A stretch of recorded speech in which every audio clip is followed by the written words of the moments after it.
Alright. Alright, it looks like we are now live.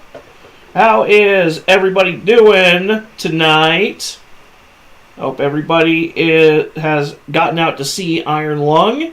At least in Cape Girardeau, it has been extended for... its play in our local theater has been extended for a third week.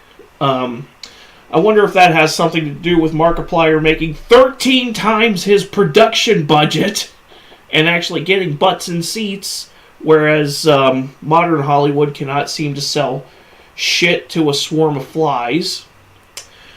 I was originally going to start this stream at 5 p.m. Eastern Standard Time, but Kaysen, my regular partner in Autism, informed me that the state of play was going on at 5 o'clock Eastern Time, which would be, and I'm in Missouri Central Standard Time, that would be like 4. So I decided to delay the stream by an hour, just to the weekly solo stream by an hour. Just to have the state of play out the door. And Kaysen was nice enough to provide me with a brand new Resident Evil Requiem trailer, which we are definitely going to check out. He also provided something else we're going to be checking out on the stream. Time Crisis coming to PS Plus, bitchin'. John Wick game. MGS4 no longer exclusive to PS3. Fuck yes. Now that's actually something worth.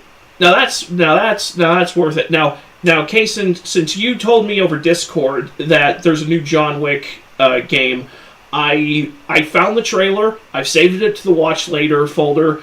We're gonna check it out immediately after the new Resident Evil 9 trailer.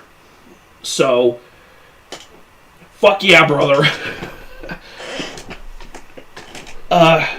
Call me simple, but I hope Rising gets ported at some point. Yeah, I mean, hey, if you like Metal Gear Revengeancing, a Vengeful Vengeancing Revengeancers, I've never played it myself, but you know,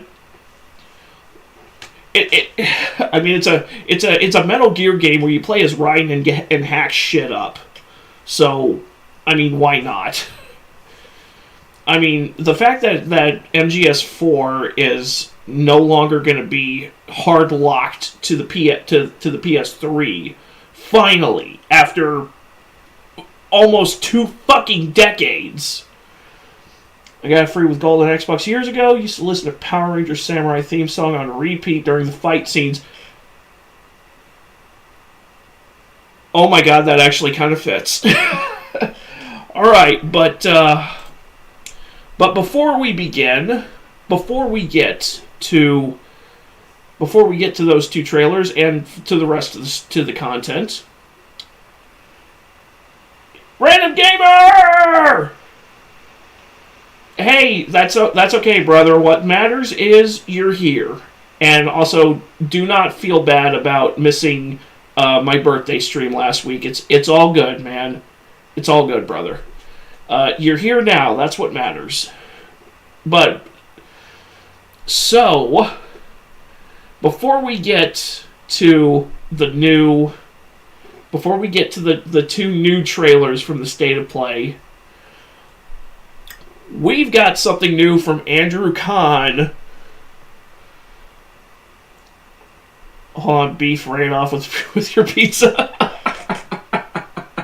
Oops. Oh. Oh. Oh. We're gonna freak him the fuck out with this little image. This is what we're starting with. This is what we're starting with. I don't know what the hell I'm looking at. Literally what... Yep. Yep. Straight up, dude. What the hell is even that? Oh my God in heaven. Oh my God in heaven. Alright, let's see what Andrew Kahn has to say. I like what I see. Any plans tonight? Shit!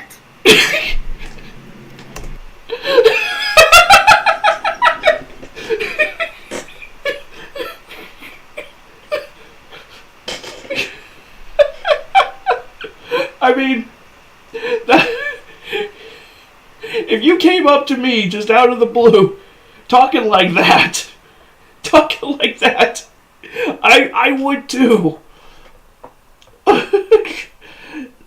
Brax's new boo looking at her. Oh. Woo! Alright, Kason. Yeah, I would probably shit too. You are... Shit! You are uglier than Satan's taint. You hear me? Bub? Golly, buddy. But you've been through some rough things, and you're wearing it on your face. You can see everything that you have been through in your life on your face. That's all. That's not your... Bub, you've had it. Whew. That's as Chris's way of saying tone it down a little. I've known him for almost a decade and a half. It's called Q's. Bro. That's... Sure, I totally did not need to sleep at all tonight. Who needs sleep? Who needs sleep? Or to without the assistance of a good sedative. Moving on to that. I think there's a FNAF jump scare in this one at the end. Alright, well, thanks for the heads up, Kason. So this is one that Kason sent to me last week. Wesker and Friends Cookout.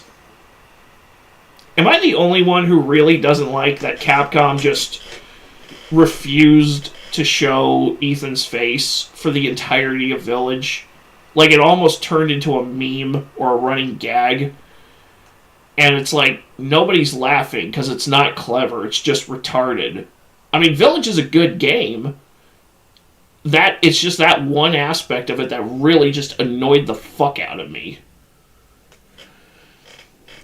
Well, the pool party was a bust. You think? Jesus, nothing we do goes right. Hear me out, guys. What if we have a cookout instead? That's surely a summer activity, right? Having cookouts is something you can do during all seasons of the year, not just summer. So your weird ass is telling us you'd have a cookout in the fucking snow? I love putting my cock in the snow. Dude, nobody said anything about cocks. Get your mind back to reality and out of that creepy head of yours. Maybe things will go better for us this time. I mean, Spencer isn't here to bother us at all. That's true. And if we had a cookout in our backyard, then no random freaks will bother us either. The only real problem we have right now is Chris. What makes you say that? I'm the most normal out of all of you horrible people. Says the guy who was literally just talking about putting his dick in the snow. And it's not like Jak and Daxter in OG Dead Space when the protagonist is mute. Easily put yourself in the shoes of them, considering Ethan isn't mute. That is true. I don't understand why Capcom was so dead set on not showing us Ethan's face. It's especially because there's promotional art that literally shows you his fucking face.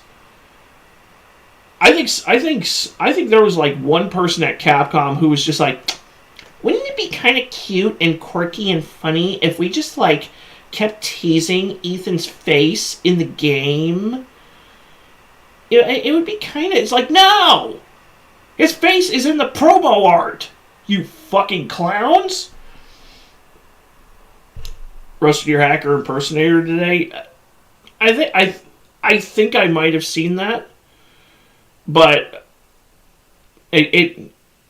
if I did, it was probably like something I just scrolled past because YouTube just, not because of you, but because YouTube, the way the algorithm recommends shit.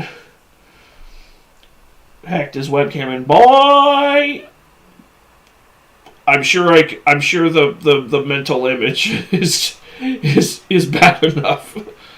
All right. So if we're going to have a cookout, first we'd need to gather the food we'll be eating. We need to get burgers, hot dogs, and maybe corn or some shit I don't fuck. It's who you think. It's who I think it is. Yeah, I'm. That sounds accurate enough. No. Ooh, I want to go out and get it! Chris, can we really trust you around food? I mean, come on. Your stupid ass will eat all of it before you even get your goofy ass home. Stop disrespecting me! You know that I need to eat all of this food for my health! Sure. I actually just ordered you guys Walmart pickup so you don't have to waste your time looking around the store for it. Your number is 7. Wait there and they'll just drop the food off to your car.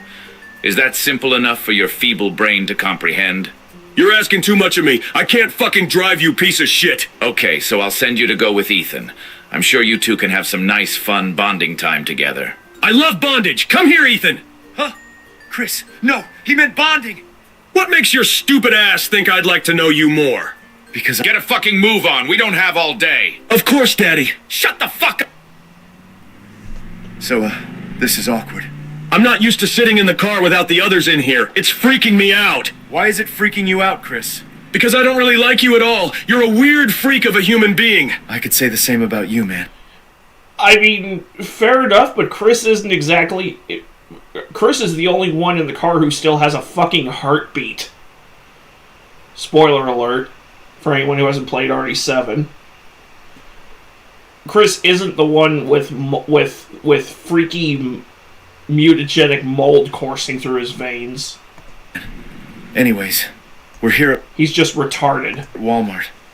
All we need to do is wait for our order and drive back home. Oh, wow. It looks like the Walmart guy is already coming out with our order. Wait, is that... Oh. Hey, fuckos. Fancy seeing you two here. Spencer, what the fuck? You're working at Walmart? What? Is there anything wrong with an old man trying to earn a quick buck? No, Spencer. There isn't. I'm hearing FNAF 2 music.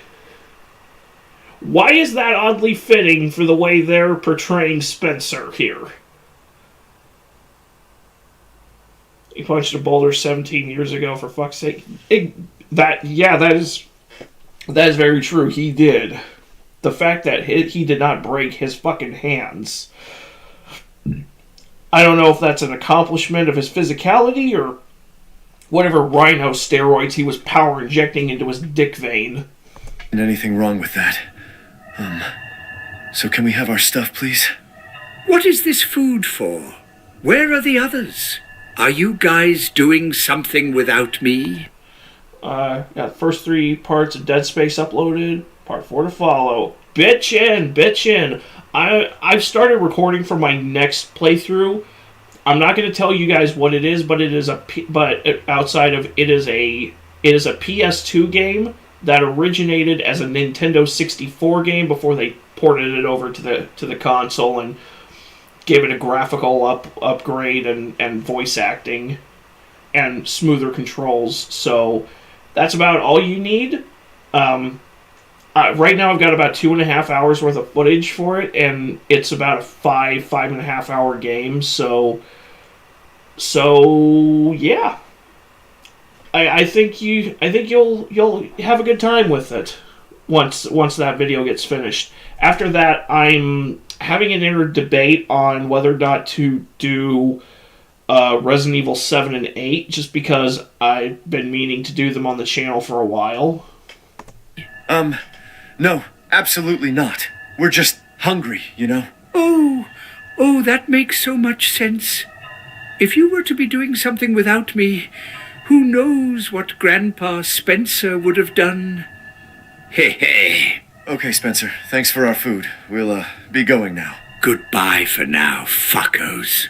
Make sure to watch under your bed. You never know what Grandpa Spencer could be hiding there next.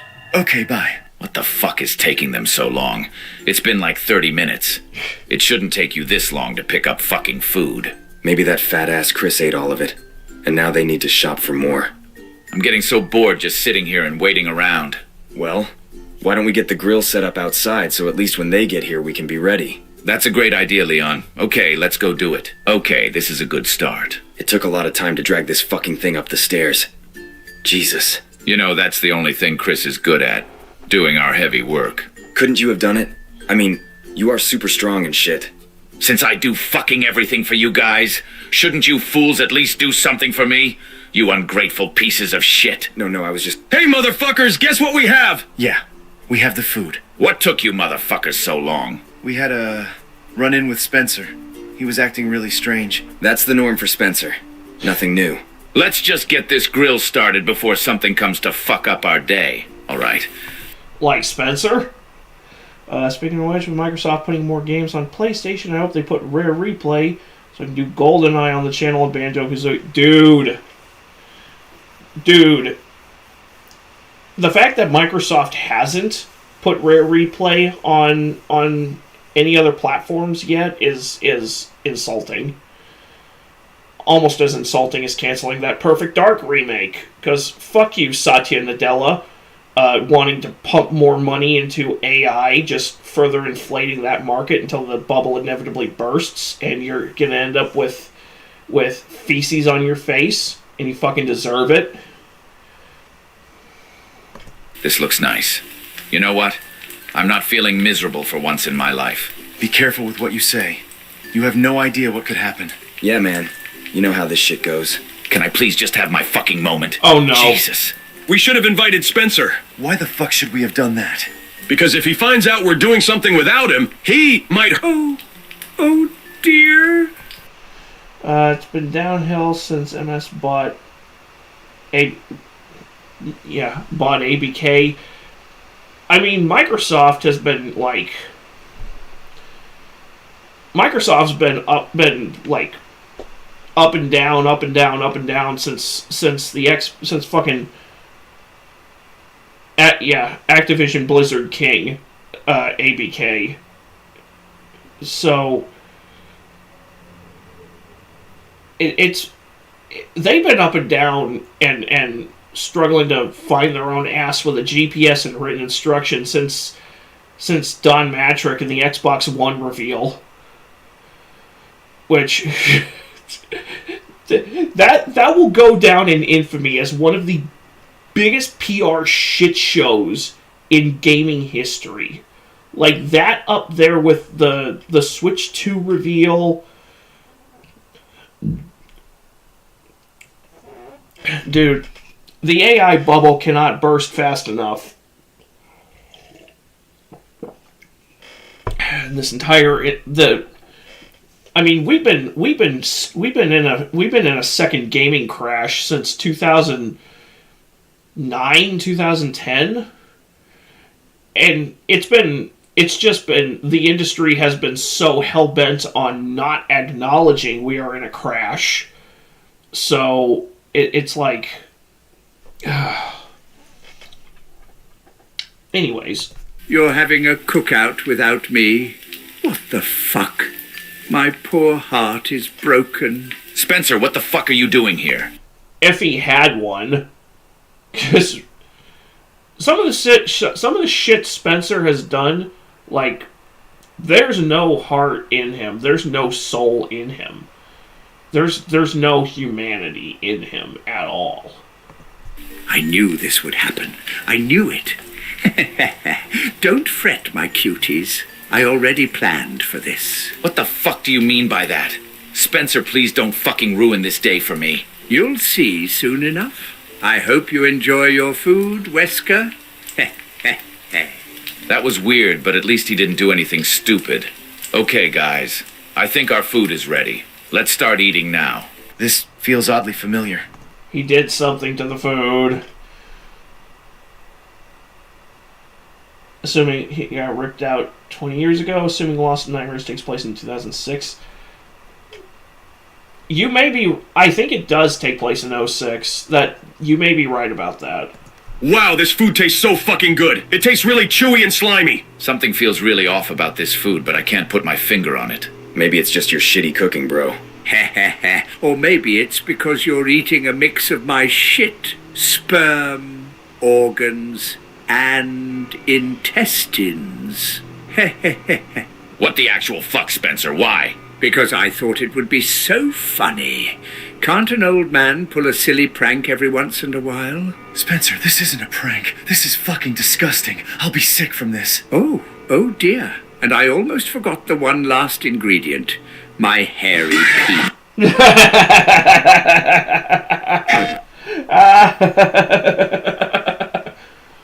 What, Spencer, look what he did to the Trevor family? That is true. That is so true, Rob. Dude. That is the most disturbing piece of... That is one of the most disturbing pieces of Resident Evil lore out there.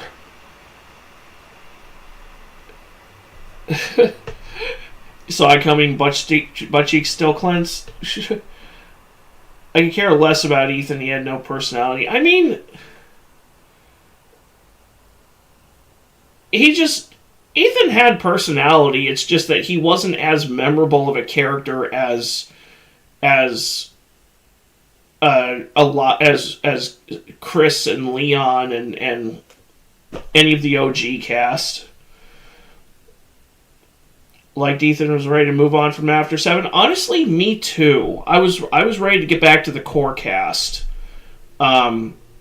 So it's nice that this new one is going to do what Revelations did, which is blending the old with the new. Revelations blending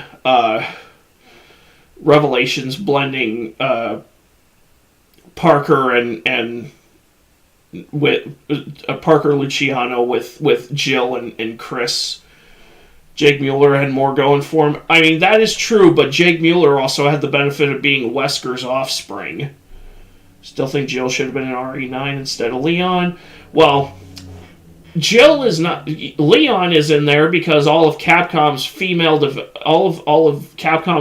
programmers are thirsting for him so hard, and men aren't allowed to have characters to thirst over.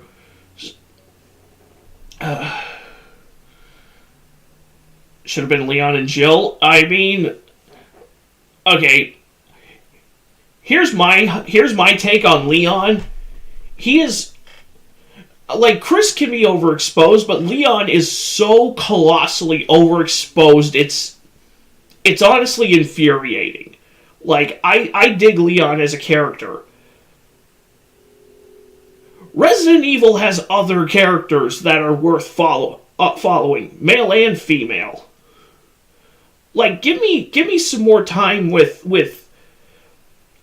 you know what? Barry. Barry's the GOAT. Give me more fucking Barry. I want my solo Barry Burton Resident Evil that's not Gaiden.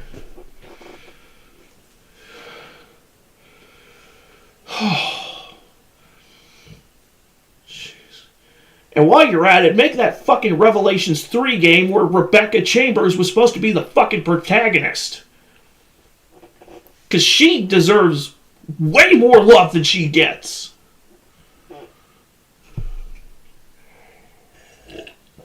Anyways. Rev 2 was okay. It had its moments. It was kind of a hit and miss for me, but it did have its moments. Alright, speaking of Resident Evil, a whole brand new trailer for Requiem. That's 6 now. 6 survivors of Raccoon City, all dead from the same thing. Yeah, that's not good. Victor purchased a building after Umbrella went under. The Rhodes Hill Chronic Care Center.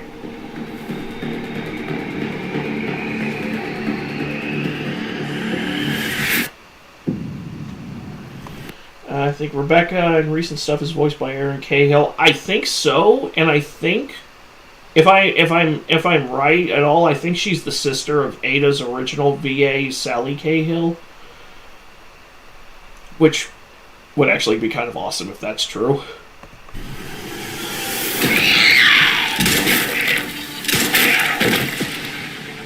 You okay? What does Victor want with you? What do you mean? He grabbed you for a reason. Did you find anything on Opus? Not yet. Nothing on the servers at the CIA or the Pentagon. You are an ignorant fool. Woo! Leon? Is that a fucking charge kick?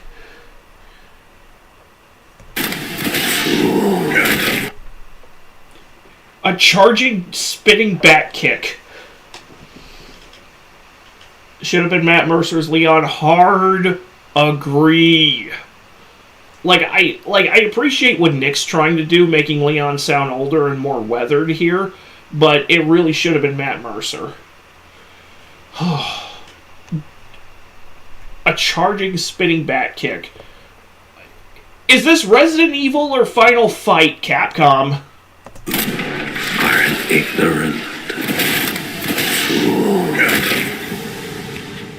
Leon? We're running out of time.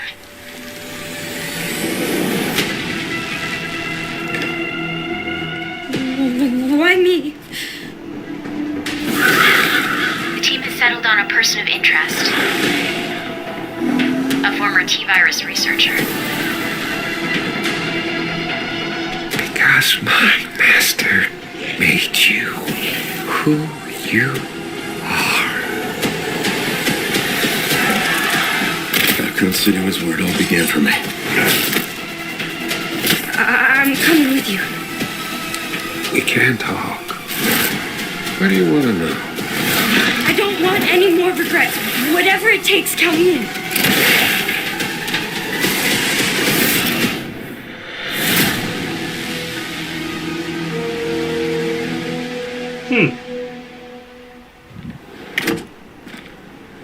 It's been a while since you've been back there.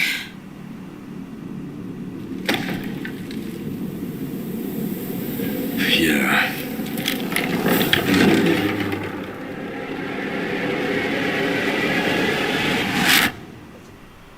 Why do I feel like the final boss is going to be... Why do I feel like the final boss battle is going to take place inside the RPD station? Just the way that last shot was set up just has real, like, final boss energy. Does anybody else get that vibe? Which would be cool if that is the case, but at the same time, like... I don't know if anybody has seen recently, but there's been a post circulating across Twitter the last couple days where it was the original director for RE3 back in the... Hey, Random Gamer! Thank you for becoming the channel's first membership! Thank you so much, my guy.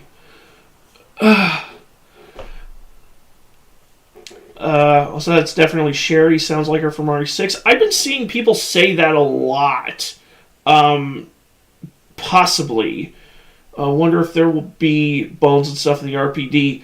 You know, but I will do once in a while. Hey, Kason, whenever you want, dude. I'm not gonna push it. I'm not gonna rush you. I am not going to ask for memberships. So I just forgot where the hell I was even going. There's a post that's been circulating around Twitter for the last few days where it was a comment from the guy who directed the OG RE3 back in the 90s, who said that who says that he is perplexed that any piece of Raccoon City is still standing because there's supposed to be like no ambiguity that it was completely wiped off the face of the earth. That the missile strike that took out Raccoon City just completely decimated everything. So there should be nothing left. It's the nuke that woke up legendary Godzilla. Okay, it's not even a nuke. The government did not launch a nuclear weapon at Raccoon City. It was, at least according to the game's original director, it was a thermobaric bomb, which is why there's never once been any concern about radiation from the from Ground Zero. That's right. There you go, Rob. It was a thermobaric bomb, so there should be like zilch. So the fact that there's even anything still standing is just the OG RE3 director finds that perplexing, and he has every right to.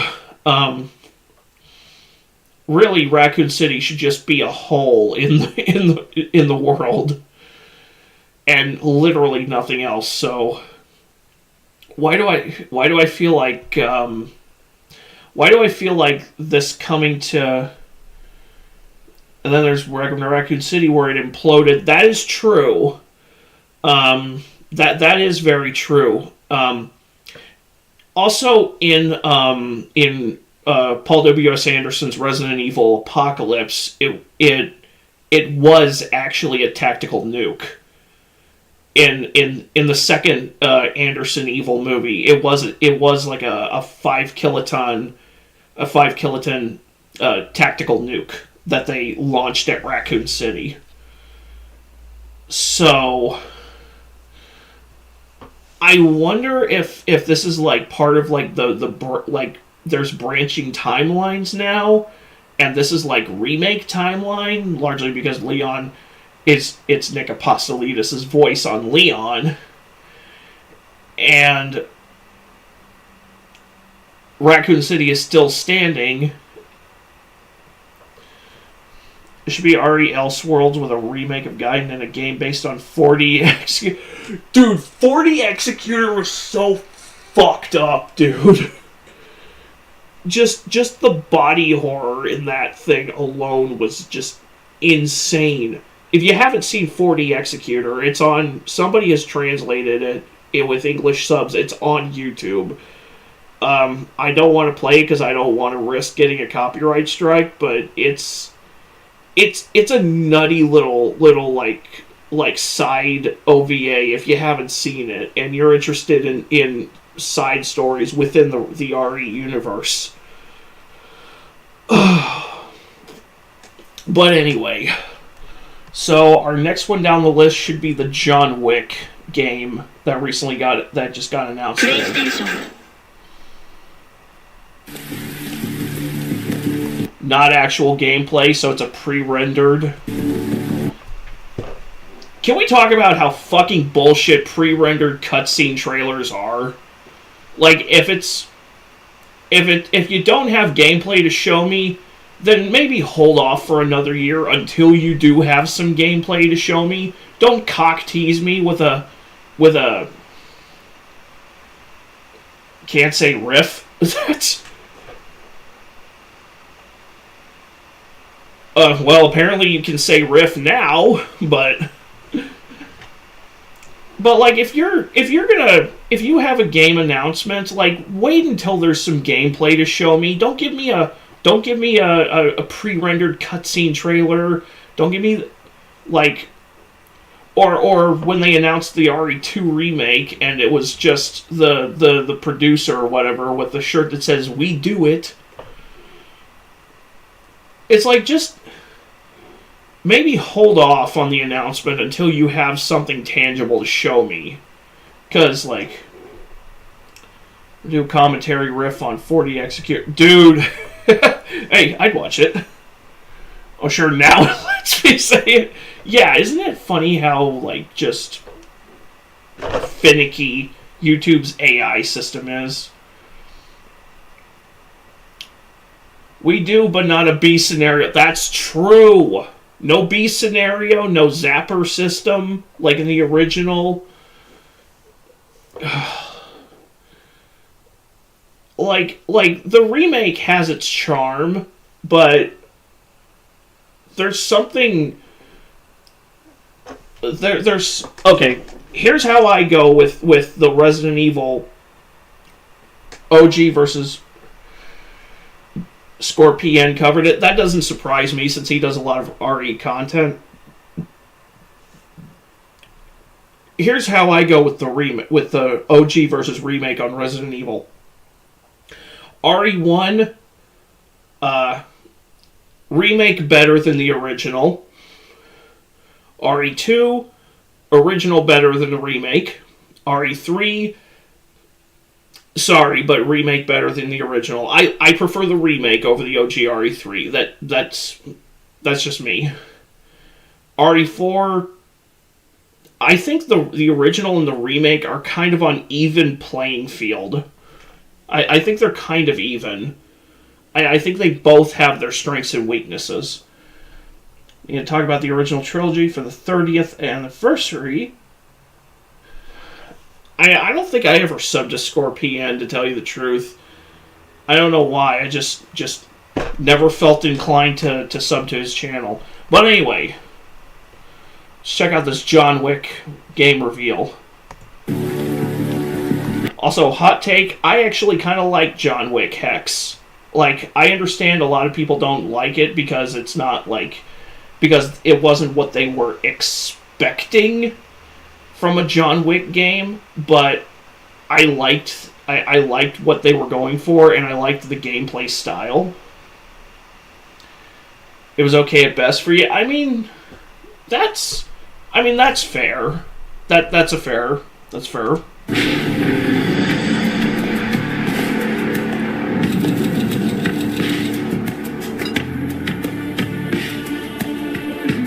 A man with your skill set must be able to move unconstrained, unrestricted.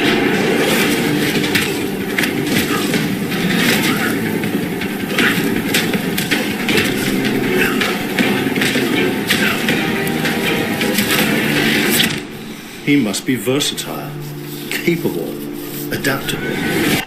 No Sharon? Okay. I want to know...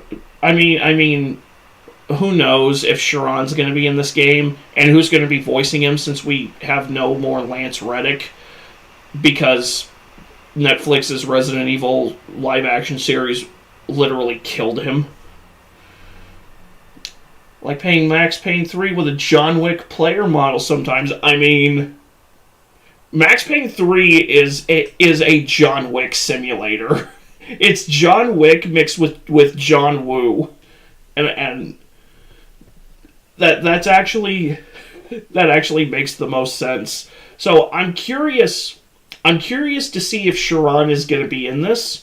I'm curious to see if and who's going to be playing Sharon if he is. I'm curious to see if Ian McShane is going to have a voiceover role in this game, have a voice acting role in this game as Winston.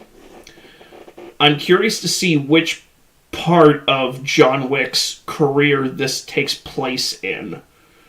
I'm wondering if it's going to be set up like early on in his career, or if it's going to be like the story covers the impossible task that he had to carry out for Vigo before the first movie.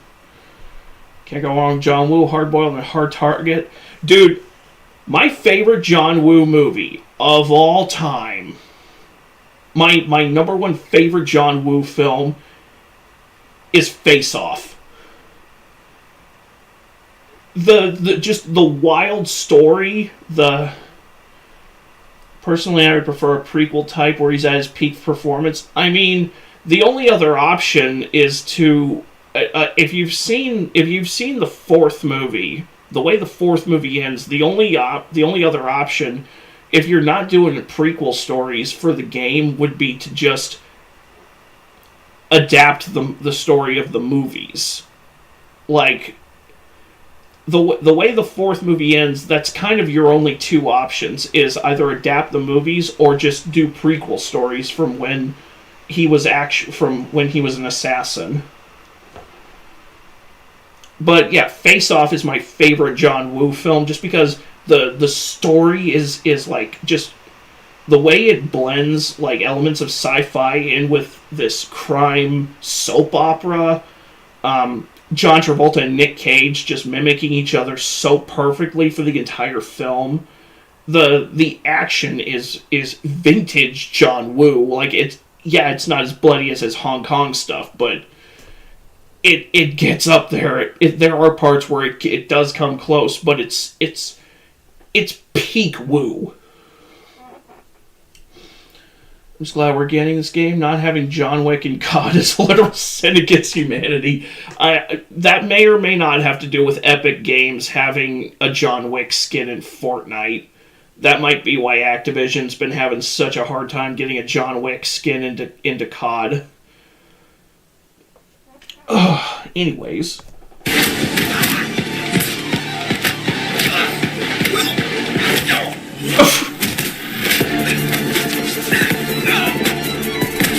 But they added ballerina. That is true. Face Off was pretty good. Like Nick Cage. Waiting for the big ride, baby. Oh, not the Nuggets. I'm also curious to see who's developing this game, or if it's supposed to be a first-party Sony title.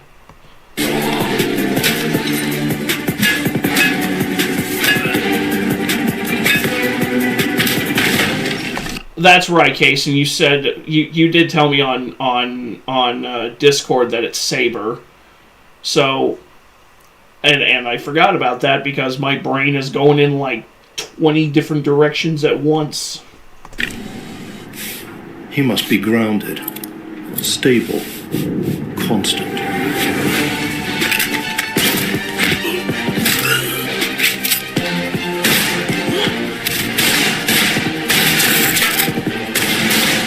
Oh, of course, the bulletproof suits.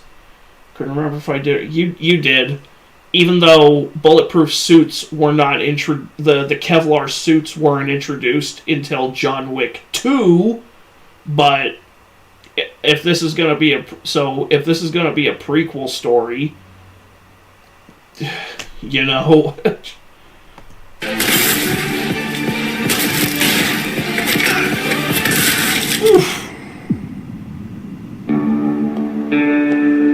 I believe you are ready, sir.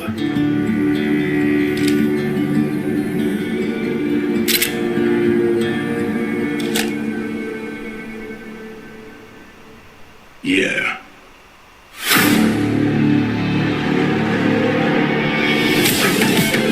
There we go!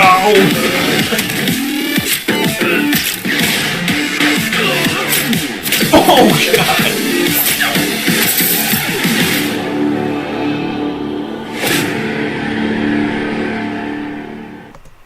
Wishlist now? Wishlist now!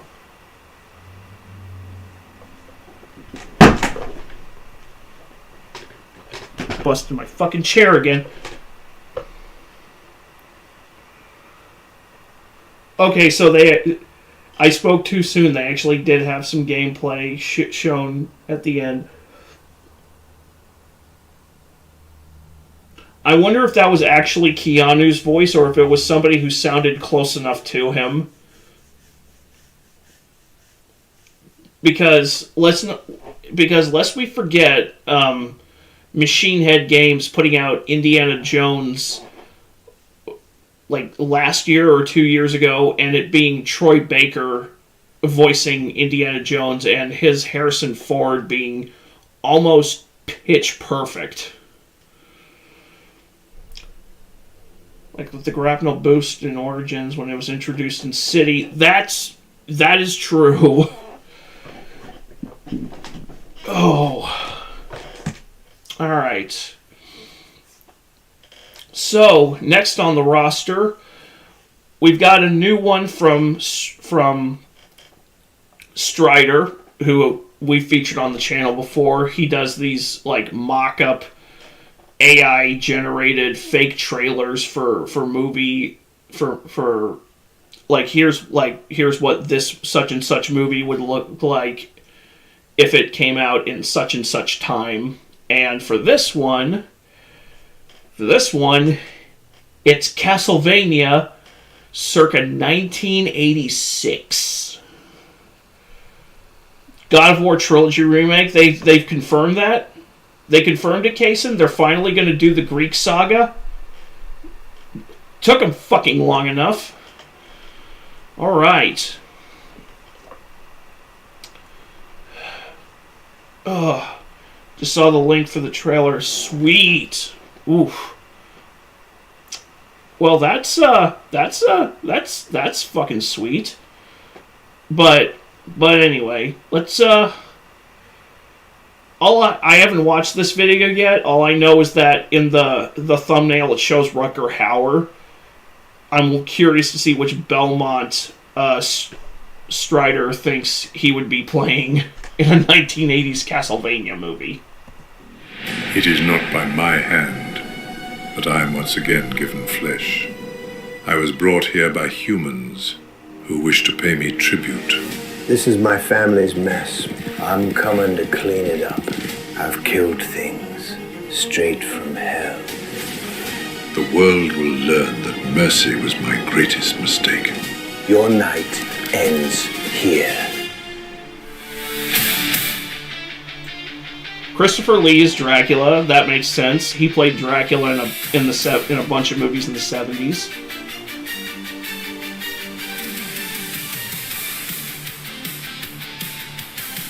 Rutger Hauer's Trevor Belmont, so Castlevania 3. I could see it. Whew!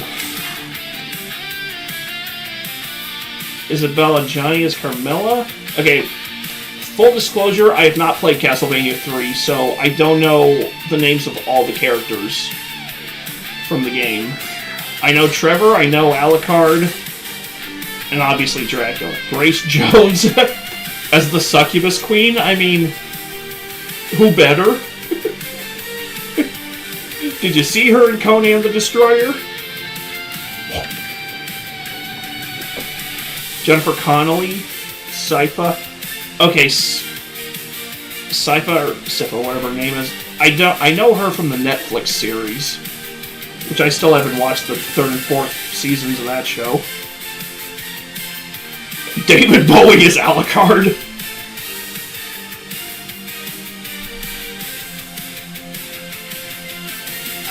Okay, maybe. That would be interesting.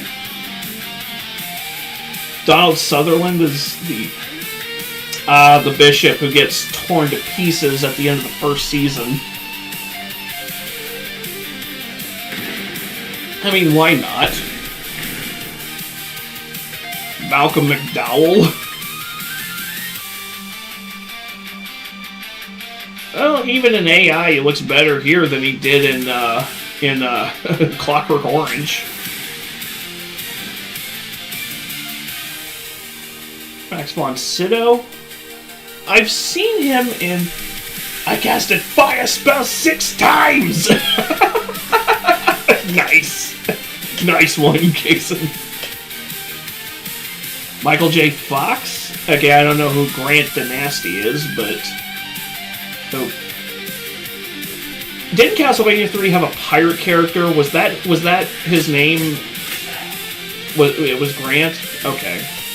Peter Cushing is the Grim Reaper. Was he even still alive in 86? If so, I mean, that's not a bad choice.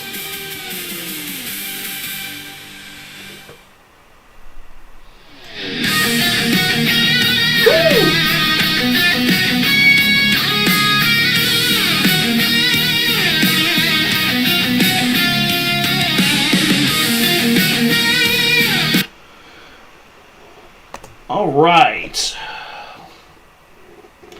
That wasn't too bad. Like, there's a couple of them I could see. Like, I could definitely see, I could definitely see Rucker Hauer and Christopher Lee in there. I could definitely see new side-scroller God of War game, too. Really? Okay, now Kaysen sent me, I think it's the... Yes, he did. Kaysen sent me the link to the trailer for the trilogy remake. So let's check it out.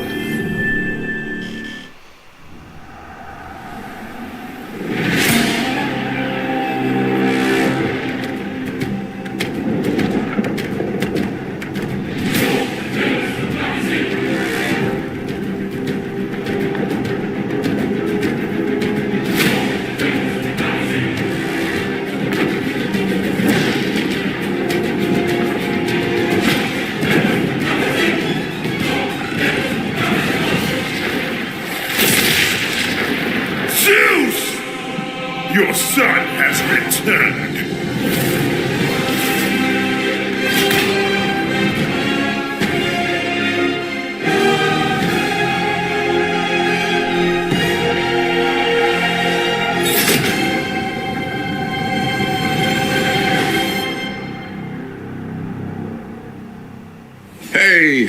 Hey, what's happening, fam? Spyro Reignited trilogy vibes? Possibly. I'd have to see gameplay, though.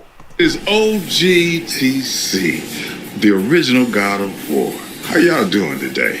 I'm so glad you're hanging out, and I want you to know as we close out this last few months of the God of War's 20th anniversary, I'm thrilled to bring you some exciting news about the series today.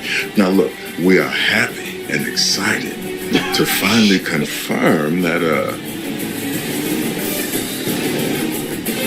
the Greek trilogy remake is now in development. Yeah, man, I know. Sit down. Now look, this project is still in the early stages, so it'll be a minute before we get back to share another update, right? But I'm telling you, next time we come back, we coming with something big, baby. Yeah. So, closing, I want to say thank you. Thank you all for your patience. You've been waiting. So thank you for your patience.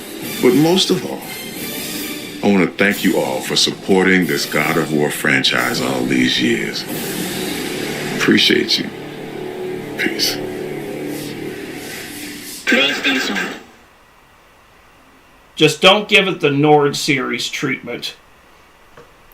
Just all you have to do, literally all you have to do is do what Spyro Reignited did, what they did with the Crash Bandicoot Insane trilogy, what they did with the Tomb Raider remasters. Just take the game, give it a graphical beef up, and put it on new consoles, and that's all you need to do. Don't turn it into another fucking over-the-shoulder, third-person, cover-based, action-adventure game with stealth elements. Don't turn it into another fucking sad dad walking simulator with more cutscenes than gameplay. Just do pure, unfiltered God of War. They should just put 2 and 3 on PS Classics. They should put the whole Greek saga on PS Classics. They should put the whole trilogy on there, but they should also put the PSP games on there. Like, it's are the new ones even in the same continuity? I want to say the new ones are set after the Greek saga, where it's Kratos after the Greek saga, just living elsewhere in the world. They'll emulate PSP and PS2, but not PS3, which is retarded because PS3 emulators are literally on PC for free. But moving on, we just got an update in the Johnny Somali saga. We just got an update. Now, I've seen Legal Mindset's video covering the update.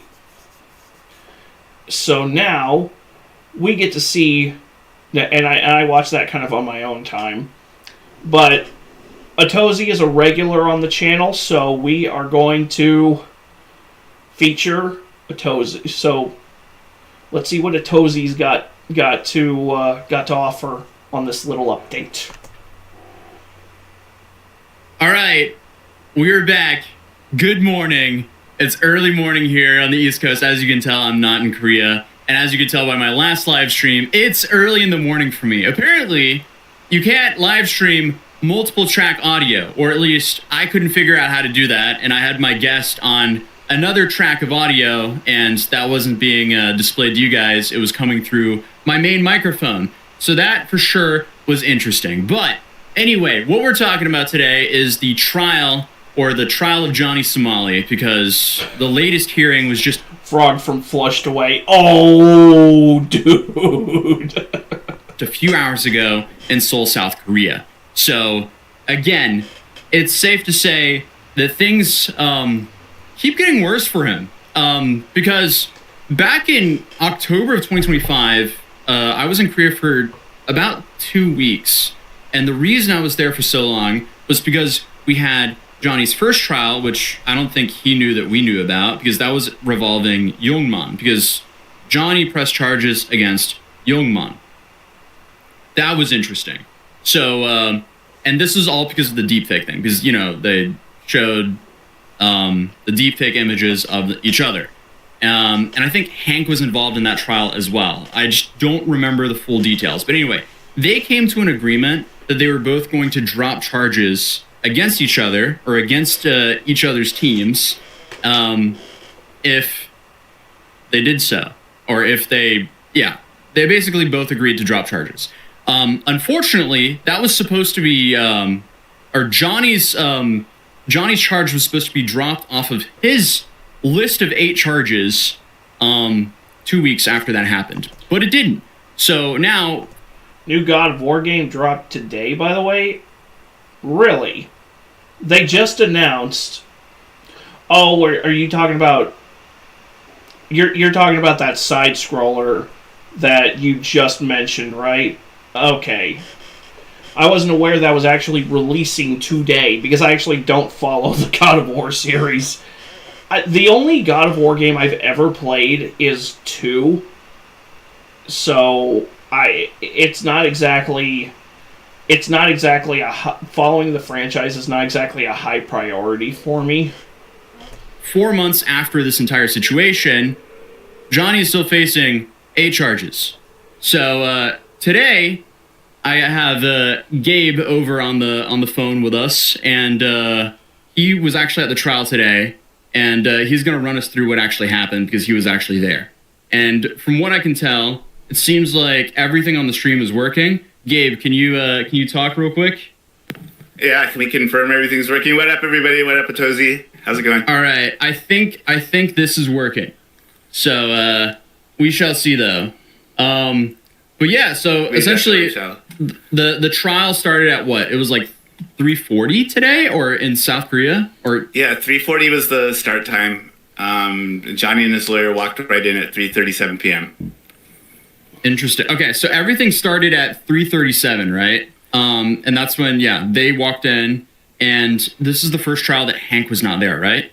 Right. Which made for a very different dynamic. It was Johnny without his Johnny walked into court without his butt buddy, without his Korean comfort plushie.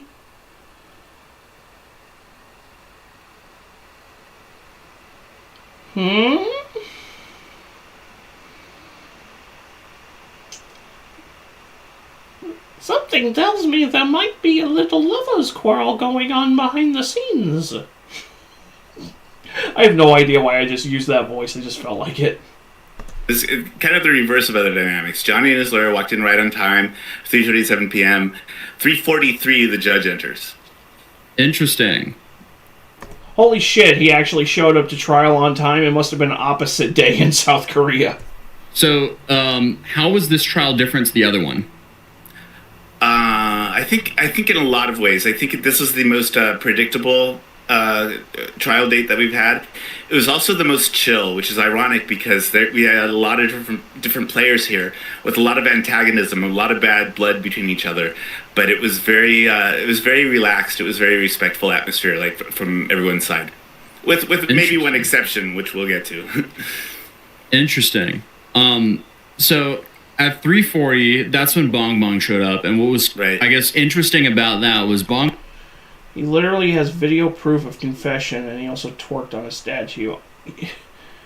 I mean, he's on live, and people have clipped him on live, literally laying out every ounce of bullshit he was going to try to throw at the judge to get off scot-free, and nothing has worked because he can't keep his fucking mouth shut. I mean, the only Kaya is shocked. At 3:40, that's when Bong Bong showed up, and what was, I guess, interesting about that was Bong Bong went live and basically did her entire testimony before she got to court in her Uber ride on the way to court. So she live streamed all the way until she got to court and kind of ran everyone through everything. So I'll be talking about that in my video. But I thought that was interesting. But she thought she was going to be late, but apparently she turned up on time. And then at 3:43, the judge enters, and Johnny and the lawyer take the defendant's seat. So, what was the new thing in this trial? New thing in this trial, a lot of new things. We have a new prosecutor, but that's normal for this time of year for the prosecutor to be replaced. We have the same judge returning, super chill, super relaxed judge who is very patient with everything that goes on and is always listening very carefully. I hear the new prosecutor is a woman, which might not swing things in Johnny's favor, considering one of those deepfake charges is for a deepfake video he made of himself kissing Bong Bong. He's a great listener. So that was one of the things that was the same. But again, the atmosphere was very different.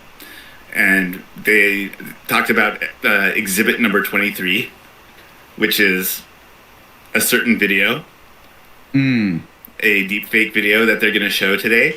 And they asked the prosecutor if she wanted to show it before or after the testimony, but she said it doesn't matter, and they cleared us all out.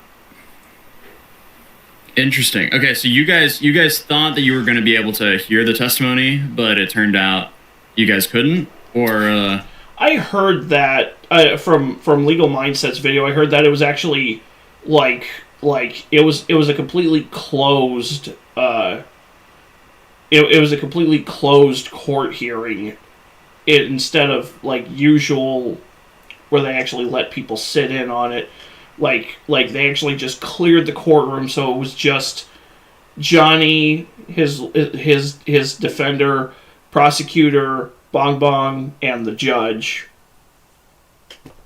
And I assume it's a stenographer. I don't know if Korea does court stenographers, but I did hear that from Legal Mindset that they actually cleared the court, so it was a closed hearing. There was a moment when I thought that they were going to have an open trial, because usually when it's closed, the witness does not enter from the front entrance of the court. They have her enter from the back, but she entered from the front. I think that was a lack of coordination on one person's side. Oh, right. Yeah, okay. I'll just put it that way. But they announced it will be private, and we had to clear out, but we ended up finding out a lot about what happened in that hour and 15 minutes that ensued. Interesting. So 75 minutes of just stewing in the outer hall. I'd lose my fucking mind. But then again, I'm not part of the trial, so I don't know why Why I'm even thinking about that. I'm just talking. I'm just yapping. So, what was the summary of, I guess, like Johnny and Johnny's lawyers questioning? So they took this from what we call the Bong Bong dossier, which is, are you familiar with this? No. Okay, so this is a collection of so-called evidence that was picked up by Johnny's, how should I say, cronies? Is that respectful enough? Johnny's maybe, I guess. Johnny's his whole clique, his inner circle on his in his Discord server. His circle jerk. They did a comprehensive sweep of all of Bong Bong's server, all of her social media, and her OF, if you know what I mean. Mm-hmm. And they basically looked for anything that would make her look. I think one of them quoted is like a bozo. Right. There's that. They're looking for evidence that looking for evidence that you can twist into making somebody look like a bozo, but you are unironically a member of Johnny Somali's Discord server.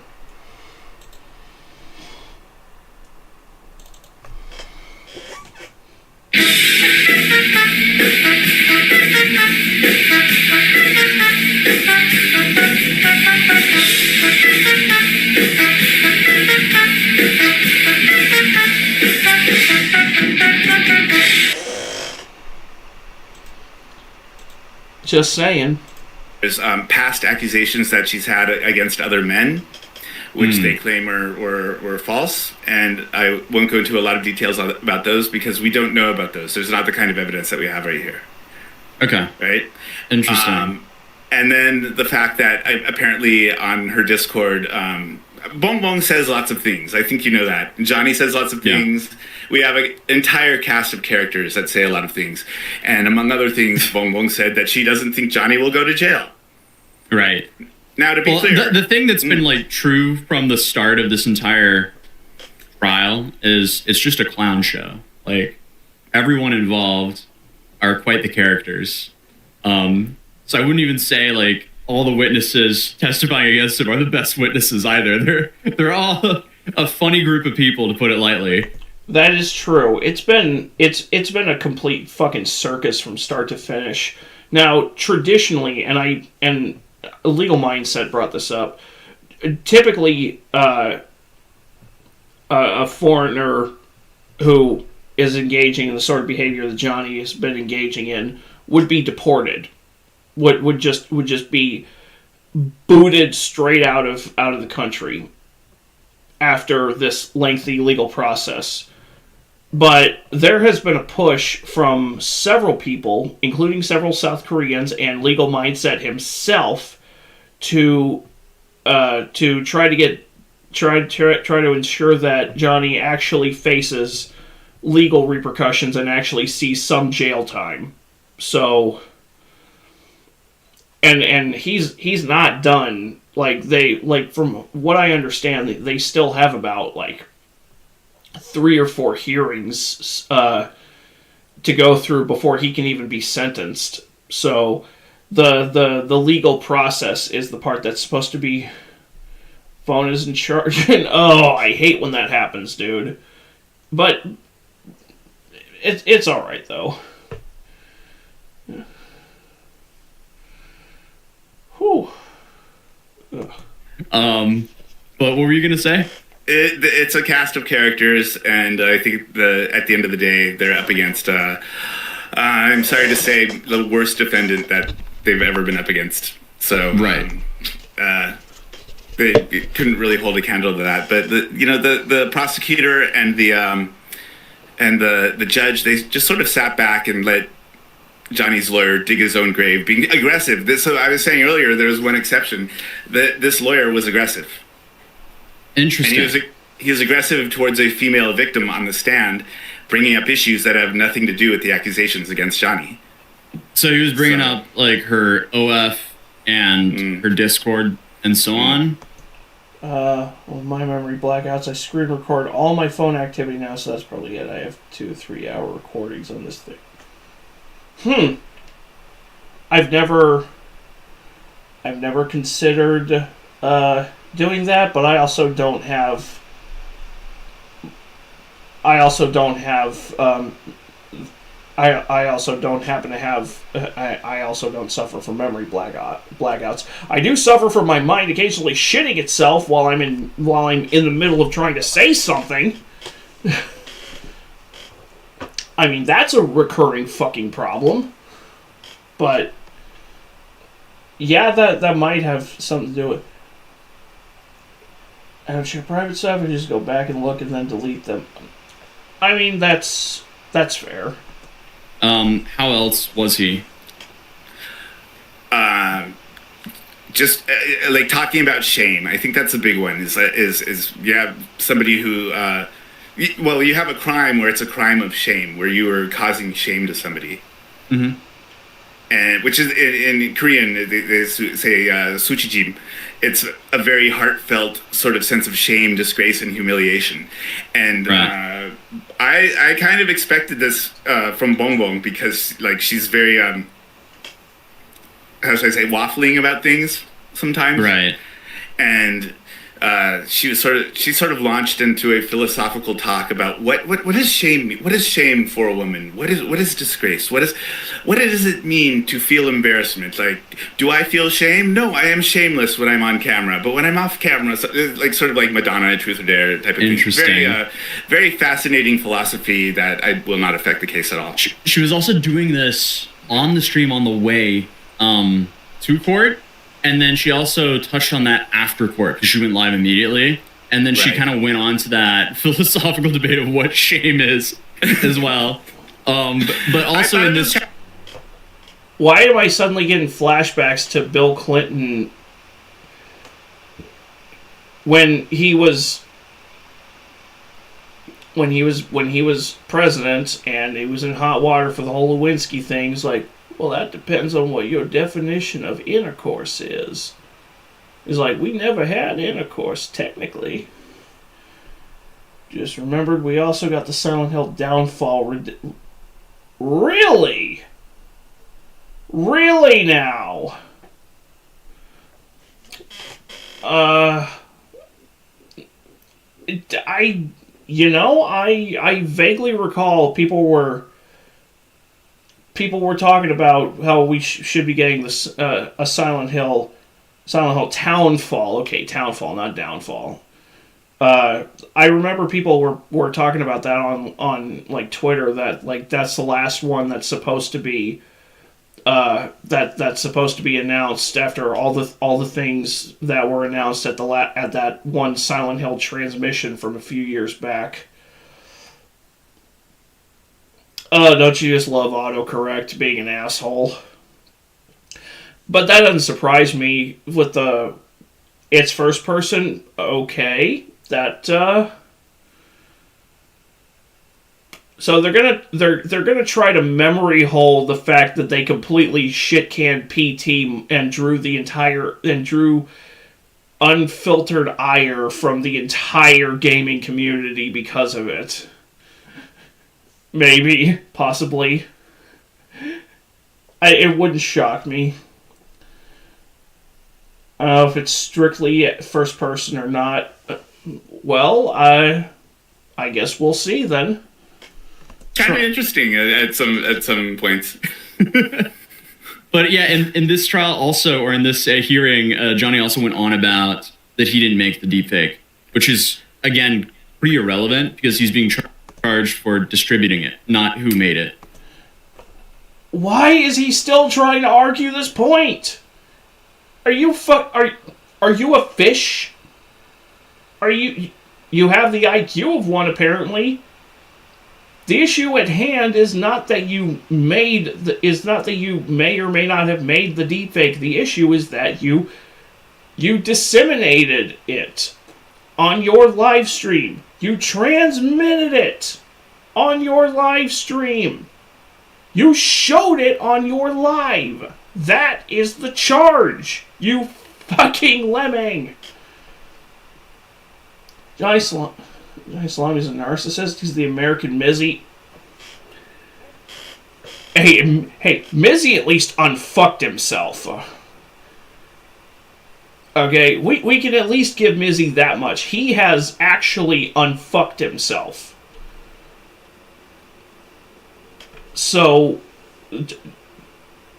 Johnny Somali has displayed no remorse whatsoever for the shit that he's done.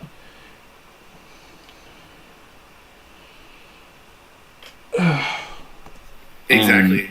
And when he was distributing it, he was like, haha, look at my girlfriend. Look at me and her. Haha, look. It wasn't done in the same way. Because Bong Bong also showed the clip, but it was more in a, what is this? Why is this happening? What the F is this?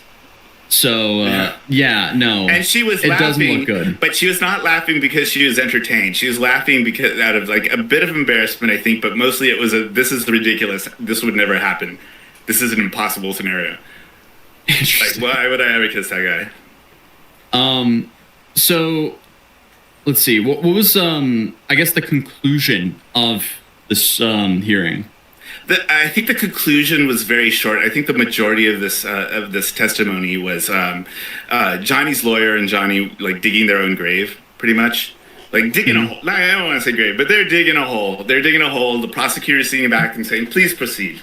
Please proceed to try and humiliate and embarrass your own victim, who you've already humiliated enough." And the judge, same thing. He's sitting there. He's listening. I think Johnny made the big mistake that thinking that they're listening means that they approve. They're not going to call you out on the spot, Johnny. They're not going to call you out on the spot. That comes later. That comes at the very end. But the conclusion was very important because there's two boilerplate questions that are always asked, and they're the most important. And Bong Bong nailed these. Interesting. And what were these? So the prosecutor is going to ask, tell us about the damage caused to you. Yeah. And the judge is going to, this is pretty much boilerplate, like almost with no exception. They're going to follow up with, do you want the defendant to be punished? And these answers are very important. They're the most important. And you can, as a victim, you can help your defendant by giving the wrong answer here. You could, if you waffle on this, right? Mm-hmm. You can actually help them get less of a sentence. But Bong Bong did not do that. She did not hesitate. Like, talk about the damage done to you. This is the worst. But her response was, all of the attacks on me from fellow Koreans. That is bad for Johnny. That his actions resulted in attacks on her, a young Korean woman, no matter who she is, no matter what she did, no matter what you think of her as a streamer, as a person, of her morals. She stated that Somali brought all of these insults upon her. That wouldn't have been there without him. She had to endure months and now almost a year of attacks and insults from Koreans, from international people, but mostly from fellow Koreans from all sides. Johnny's going to end up in prison or working at Olive Garden. Either way, endless salads are going to be tossed. Kason. Emotional, damn it. Emotional, damn it. Emotional, damn it. Emotional, damn it. Emotional, damn it. Emotional, damn it. Emotional, damn it. Emotional, damn it. Emotional, damn it. Emotional, damn it. I know it's funny. That's why I put the song on to add to it. And she made that very clear. She did not hesitate. Interesting. And there was a follow-up question as well. She didn't hesitate to answer that his bullshit has brought this upon her. So she wants him. She wants him to pay. Preferably with prison time. Honestly, kind of based. Yes, when you have the judge say, do you want the defendant to be punished? That's a very important question. Because this is one where she could have said, oh, I don't care. Right? She could have, whatever, I don't care. I have no time for Johnny Somali. But no, once again, she said, no, yes, I want the defendant to be punished because of all the hardships I went through because of him. She made that very clear. Those were the two answers that mattered the most. Wow. So, everything stops at 5 p.m. or what happens from there on out? Yeah, it was about exactly 5 p.m. that Bong Bong left the courtroom, and they reopened it about 3 minutes later for all of us to go in. And We didn't know what to expect. It was not a big deal. This is very procedural, but it does sort of change the schedule. There was a negotiation about when the next court date is going to be. I have a sense that everybody wants to get this over with right now. And Interesting. So they're just going to try to speed through this, essentially. Not exactly speed through, but to be efficient with the dates. Mm-hmm. And there's an additional procedural date that they have now, which is to decide what to do about the deep fake with Youngman, because there was this deal. And it's all on this prosecutor in Johnny's case. She has to decide whether she accepts that. And she has to make, the judge said she has to make her decision by February 20th. And then That's true. It doesn't matter if Youngman drops the deepfake charge against Johnny Somali, if the prosecutor, the prosecutor in his case has all the power in the world to say, I do not accept the dropping of this deepfake charge. He's still facing 8 counts. Including my mind is a little fuzzy on how many deepfake charges he's looking at, but that prosecutor's not letting go.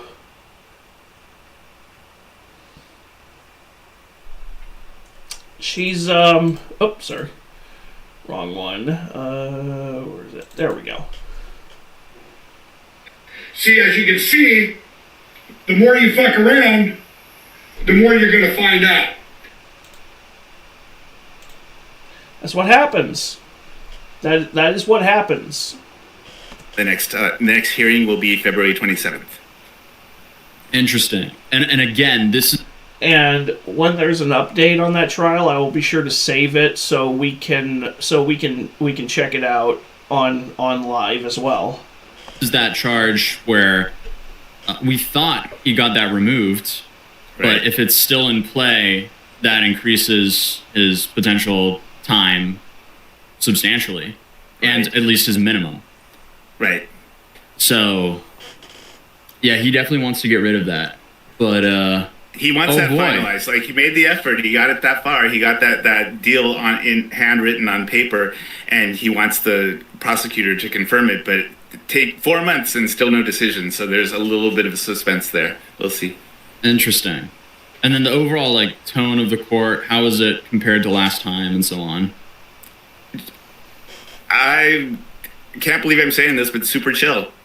Interesting. There is an air of respect this time. I think there's an air of routine. I think Johnny is used to this at this point, and he's getting used to the routine. I do not advocate his even for himself.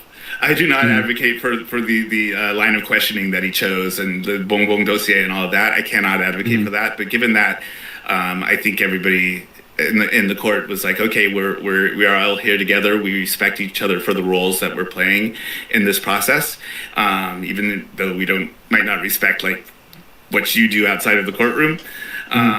And yeah, it was a bit of a change, and I don't know if this had anything to do with it, but a certain person was not present. Maybe a coincidence, but the tension was not there when a certain person was present.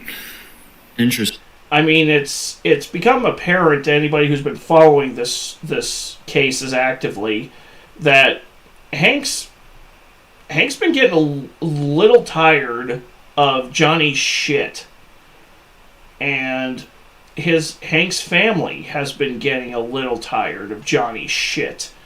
And they're tired of supporting him when he just brings nothing. The guy is a parasite. Nothing he brings to the table is any good. Interesting. Well, I think that's all we have for right now. Thank you so much, Gabe, for stopping by. I'll link his channel below in the VOD here. Thank you to everyone who donated and said, hey, by the way, your stream's not working earlier, because that was very much needed. If I was Hank, Johnny would have disappeared long ago. Same. Honestly, same. I needed to know that because I streamed for a minute earlier without the audio working properly. So that was kind of interesting as well. But here we are. We made it work, and I'll be making a full video covering this very soon. But until then, I'll see you guys in the video. This guy's facing 98. Speaking of another Otozi video, so I started going through my watch later stuff that I hadn't caught up to yet. This one, the title caught my eye, and I started watching it, and then I was like, wait a minute, I've actually got to feature this on the stream because I actually cannot believe this is legit. But it is legitimately retarded. This guy's facing 98 years in prison for this Facebook market scam, and is hands down one of the most diabolical ones I've heard of in a while, because the dude just got caught running a car selling scam so absurd that it sounds like the plot of a stoner comedy. Like, it sounds kind of like the plot of something from like a Nathan For You episode. Jackson County prosecutors charge a man Dude, where's my pink slip? Accused of selling used cars online, then stealing them back. They believe he was finding his victims using social media. Okay, wait, excuse me. He stole a car from Facebook Marketplace and then stole it back, and then repeated that over and over again. Let's repeat that. Using social media. Okay, wait, excuse me. He stole a car from Facebook Marketplace and then stole it back, and then repeated that over and over again. Dude just thought he found some sort of like infinite money glitch, except the law existed as well, unfortunately for him. Like, imagine, you're shopping for your first car online, you find a great deal, you meet up with the owner, and even sign legitimate documents during the transaction. Everything seems normal until you wake up a couple days later and realize that your new car, it just disappeared overnight. I feel awful for the victims here, but this is so bizarre, it's hard not to laugh. So, between the months of May and June of 2025, why does this sound like a submission in like GTA Online or something? Like the kind of shit that Franklin's buddy Lamar would be running. Kansas City police say that they received not one, not two, but 8 reports of a similarly stolen vehicle. What is that, like one old like Japanese proverb? Fall down like 7 times and stand up 8. I guess this guy completely misheard that, because his version goes, sell a car 7 times, steal it back 8. Certified bro moment. Dude, no doubt. This is just so crazy. And if it wasn't illegal and immoral in every single way to do this to people, I'd kind of be impressed with how many times he got away with it. Because you would assume when he relisted the car that he just stole on Facebook Marketplace, after just selling it on Facebook Marketplace, you think that people would kind of be onto him. Like, come on, it's the same car. And the same car is now suddenly back on Facebook Marketplace? Like, I feel like if my car was stolen... Jason! I don't think you were supposed to type that. I don't think that was supposed to show up in the chat.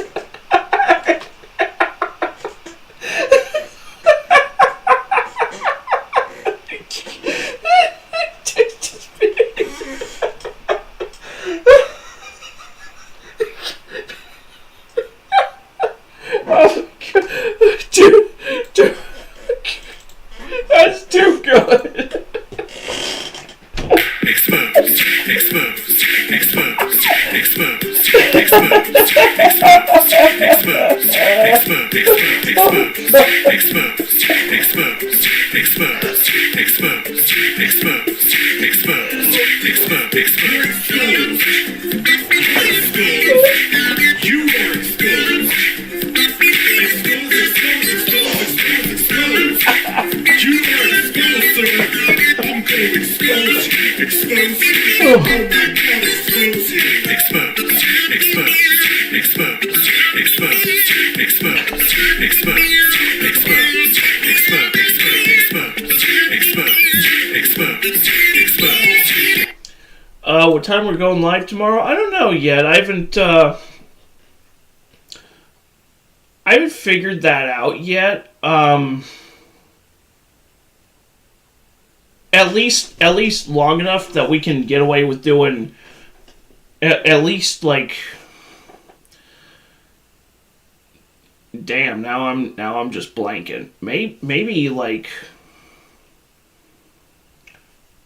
double feature movie discussion. Yeah, I remember that because we're gonna be, spoiler alert, tomorrow. Case and I are doing movie discussion, which we were supposed to do last week, but then I got the flu, which is why I only did one stream last week.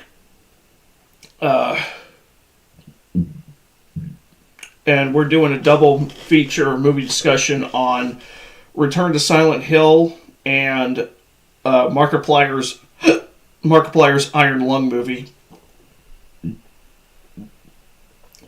Literally just went, Jason, stop activating your microphone in your phone!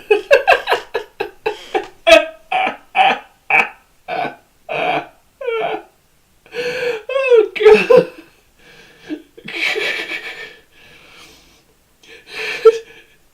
Dude, disable the text-to-speech or something, dude. Oh. Alright, but, I haven't figured out the what time we should be going live tomorrow yet. How would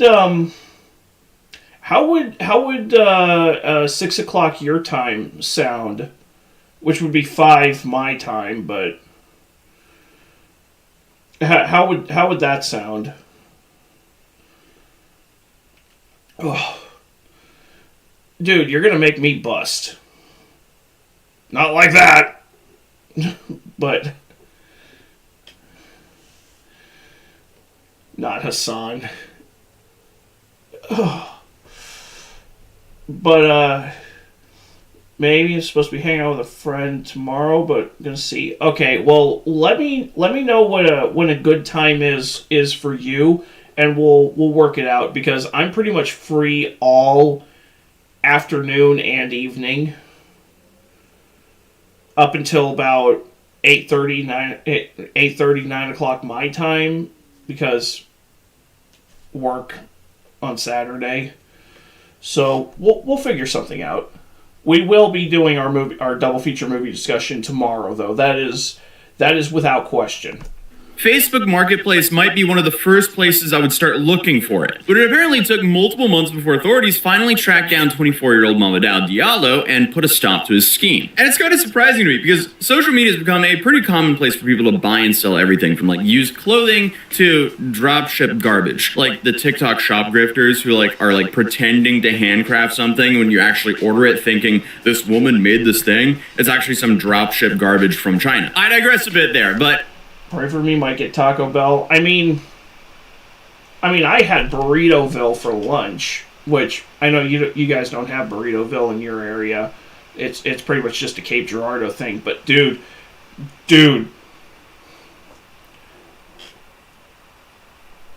I tried their pulled pork dirty fry burrito, which is pulled pork with barbecue sauce and cheese and fries all stuffed into a burrito. Jolly Tamale in Springfield? I don't think I ever went to Jolly Tamale. But hey, Taco Bell's not bad. Taco John's, on the other hand, like we have a Taco Bell and a Taco John in Cape Girardeau. Taco John's is fucking nasty. It is so goddamn nasty. We also have this really cool, really kick-ass Mexican joint in our area called El Torero. Their quesadillas are,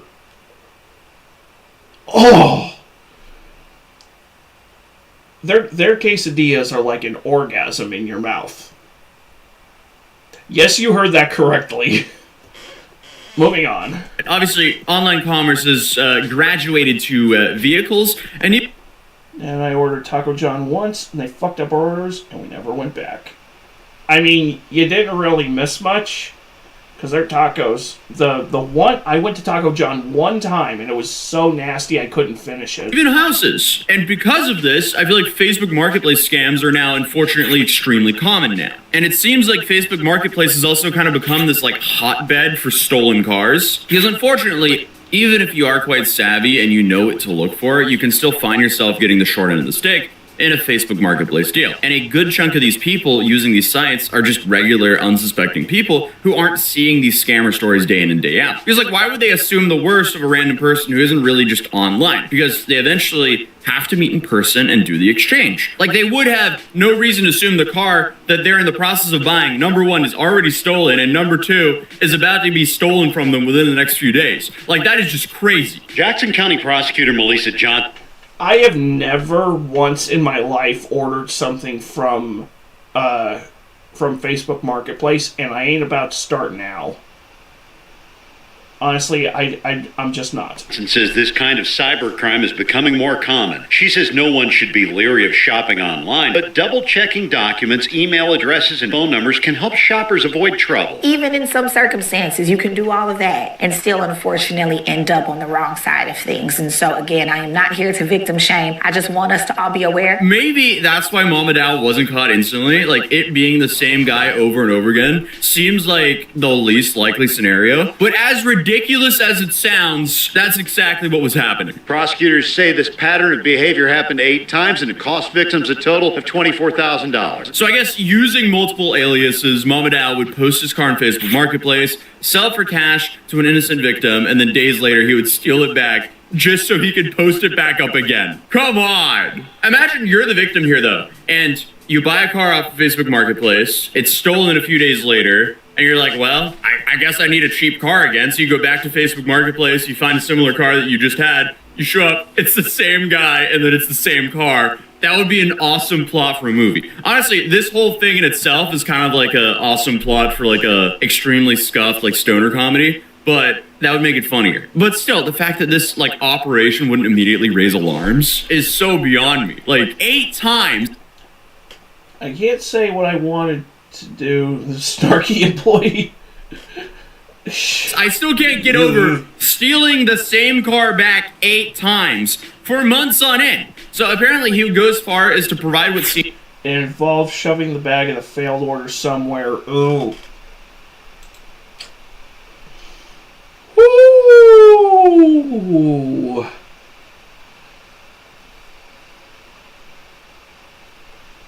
Whew. I could probably imagine.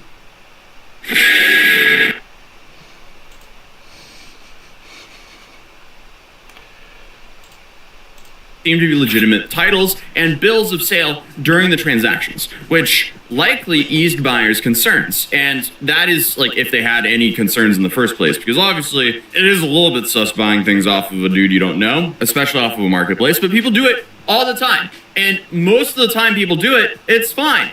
Unfortunately, there are a small amount of people who sell stolen cars and apparently steal them back for you. But also, those documents would also explain the 8 counts of forgery that he was just trying. More like Batman and Joker at the end of part 2 of the AVGN episode. I mean, I get what you're saying, but I don't have a sound effect for that.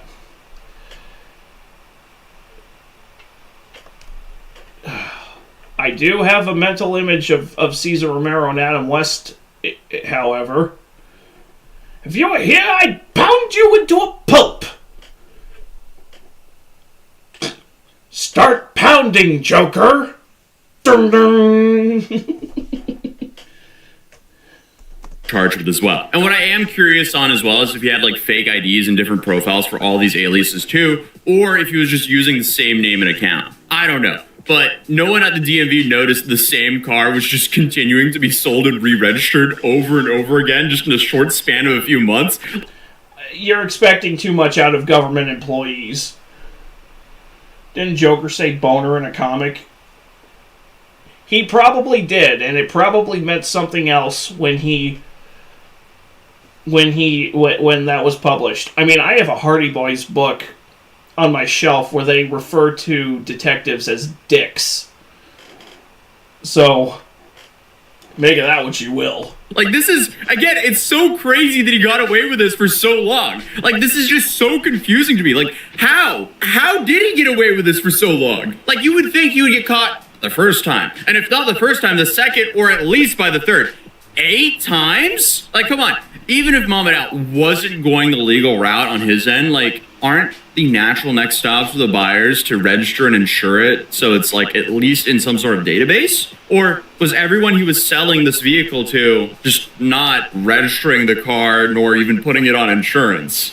I don't know, man. Prosecutors aren't saying how Diallo found the car after the original sale was complete. Sales managers in the used car business recommend buying cars at a reputable car dealer. I hear about people getting their... It's about time I saw Godzilla 2014 in theaters.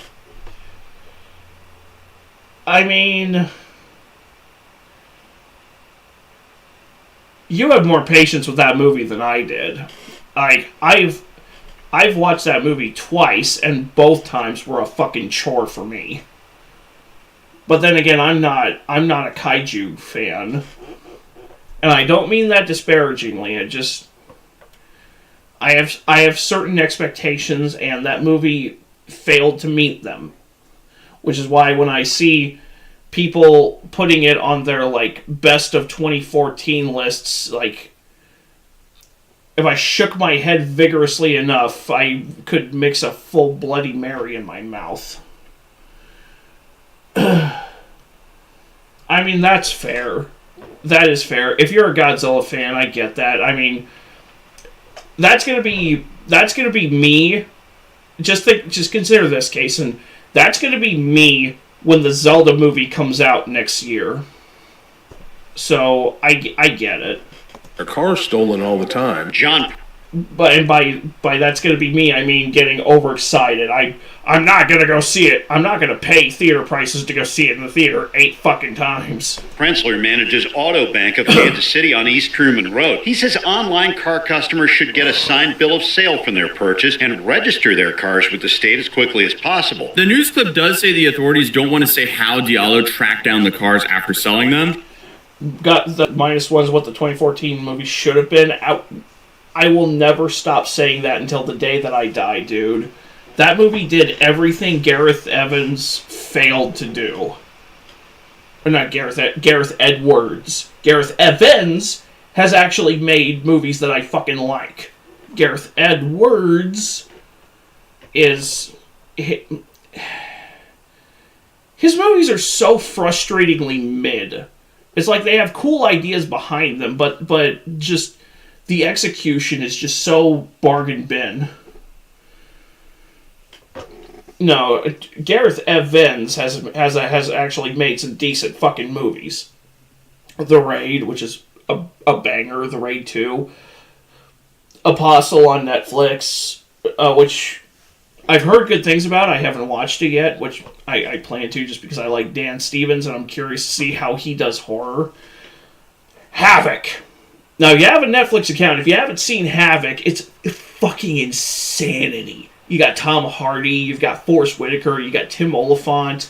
Just brutal, no frills, fuck you in the face action, and it's beautiful. -0 out this year. Trailer this summer, probably. We may be getting a -0 trailer. You may be right about that.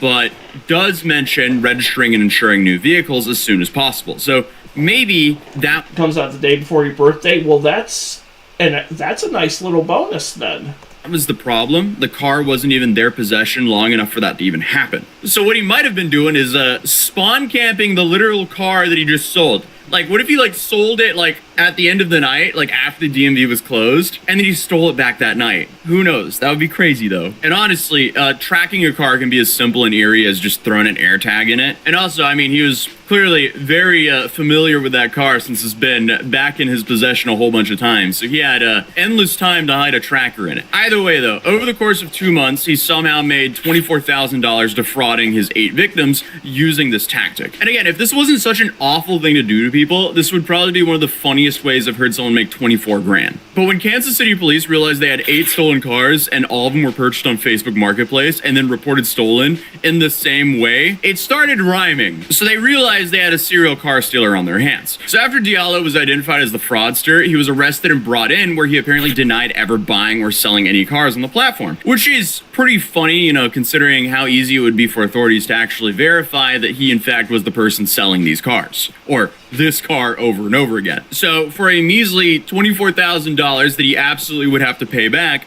court records show that Diallo was charged with 6 counts of first-degree tampering with a motor vehicle and 8 counts of forgery. And unfortunately for Diallo, if convicted, he's facing up to 98 years in prison, 2 years shy of a century, which is just crazy. Obviously, he's 24. This means he could potentially spend his entire life behind bars because of possibly one of the dumbest schemes I've seen in forever. Obviously, he's not going to get anywhere near that, but still, the odds are he's... But he should, because what he did is fucking scummy as all hell.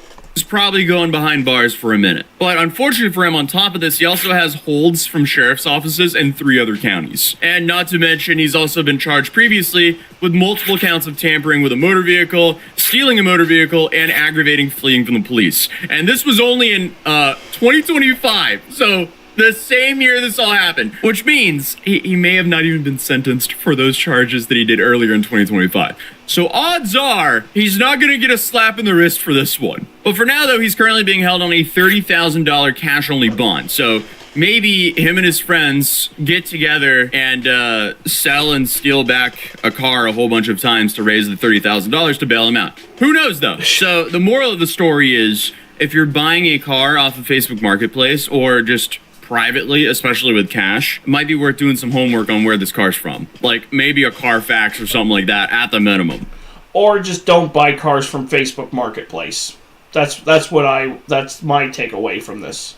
And obviously, I understand why people buy off Facebook Marketplace, because sometimes the deal is just too good. But that goes both ways, because sometimes that deal is too good to be true. And here, that's possibly the story. But hey, if you're new here, feel free to subscribe, drop a like if you enjoyed the video, and YouTube thinks you'll enjoy this video, so I definitely recommend checking it out, and I'll see you guys in the next one. Peace. Found a pretty cool alpha male just now. I want to share some of his wisdom with you, in case you happen to be some kind of weak simpleton out there that doesn't quite understand what it means to actually be a real man. Oh my lord. Bubba, next video on Princess Azuli. I can't remember if I don't remember if I buried it or if I deleted it, just because I wasn't sure. I can't remember if I buried it in the Watch Later folder or if I... Did I? I may have taken it off the... I think I did. Because I was clearing out some... I was clearing out some shit off of the... I was clearing some shit out of the folder, and it's possible that I just... I took that off without even thinking about it. That's on me. You can blame me for that, Jason. That's my doing. Shit, piss, fuck, cunt, cocksucker, motherfucker, tits, fart, turd, and twat.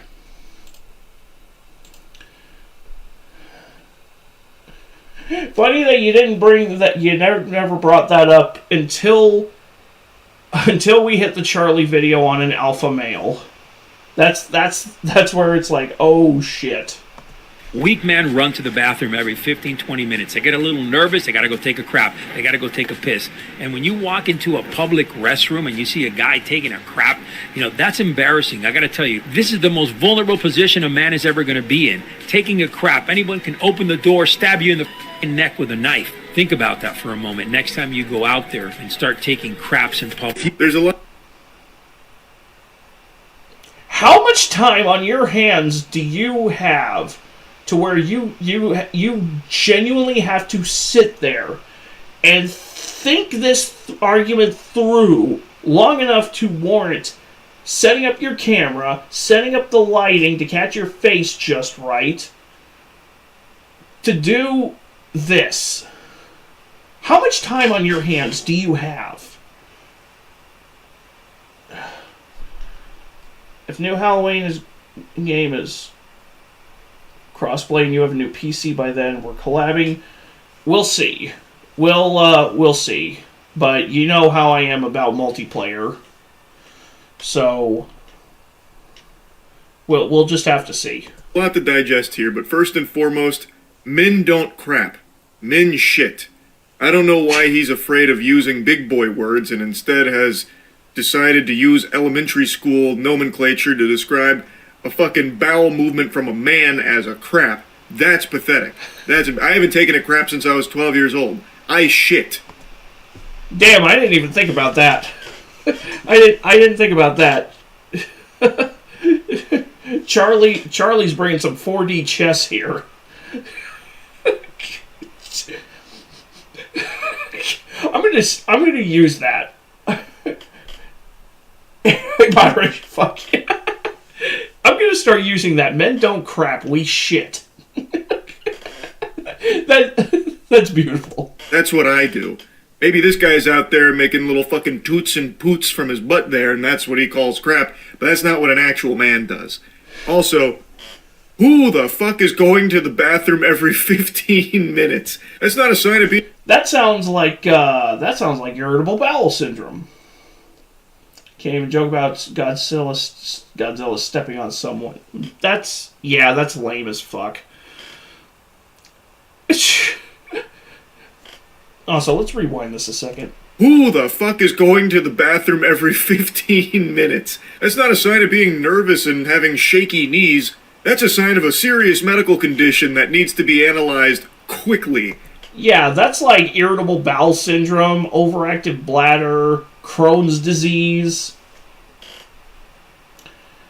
They're not even alphas.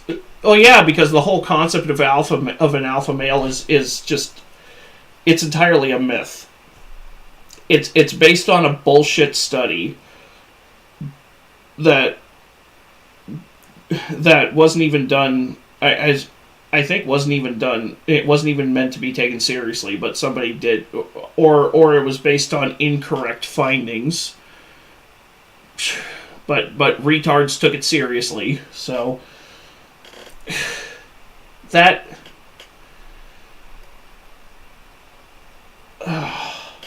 Can't even stay. Dude, look at Charlie's face.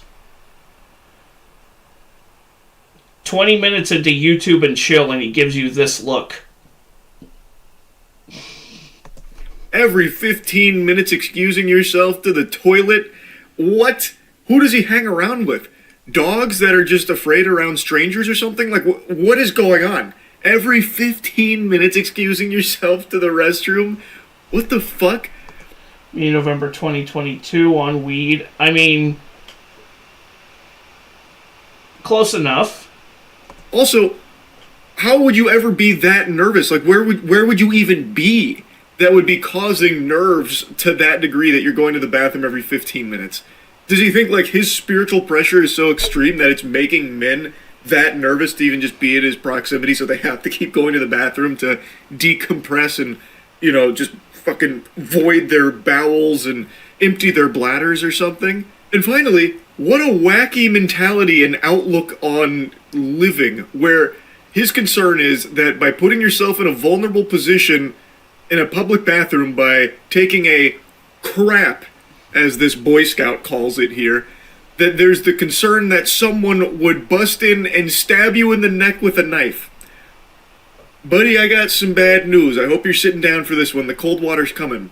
If someone is looking to attack you with a knife in the bathroom, when it doesn't matter if you're shitting or pissing in a urinal, you're in danger. Even if you were standing up and tinkling like a big man and some lunatic comes in there with a knife to stab you in the neck, you're still not really in the best position for this crazy surprise attack from this menace on the loose.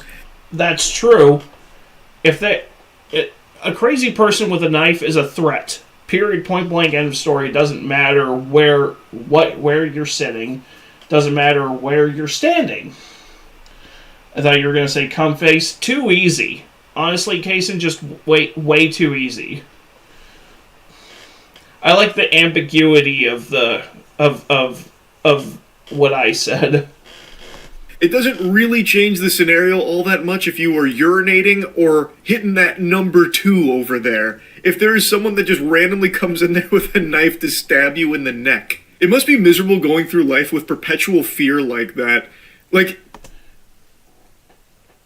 Or just living life thinking, or with the mentality like you're the main character in a shitty B-grade action movie from the 90s. Because that's what all these alpha males, that's what all these alpha male guys exude, is the energy of a guy who took all of his, who just cribbed all his personality from straight-to-video action movies from the 80s and 90s. That feature guys like Mark Dacascos and Michael Dudikoff. Someone breaks into my bathroom, I'm turning around and they're getting sprayed. Ooh! Brother, ooh! That's just nasty. At that point, just never go to the bathroom in general, so that way you're never in a vulnerable position. That would have been more alpha advice, by the way, if he's like, yeah, I had my asshole surgically removed, so that way I'm never caught with my pants down on the porcelain throne. Now I just use this colostomy bag. Like, that would have been far harder. Like, yeah, butthole is a sign of weakness. It's a vulnerability in the masculine frame that can be exploited by bad actors, and also when you have to take a crap in public, well, then all of a sudden you've exposed yourself to potential knife attacks, which is why I had mine sewn shut. You have to consult with your wife about simple things in life. There's a big problem. If you have to consult your wife about certain business decisions, about certain things that you're going to do to better yourself, there's also a problem there. Your wife should be supporting you to become the best version of yourself, to be the best leader possible. And if she does not back that best version of yourself to be the best leader... Notice he's using all AI images. Every single one of these images he's throwing up were generated in AI. Joss Whedon from Temu looking ass.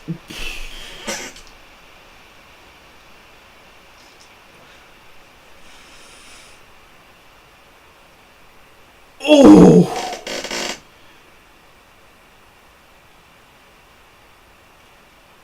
Oh! That was a burn. Leader possible. And if she does not back that, there is a freaking problem. And that's on you. Bro.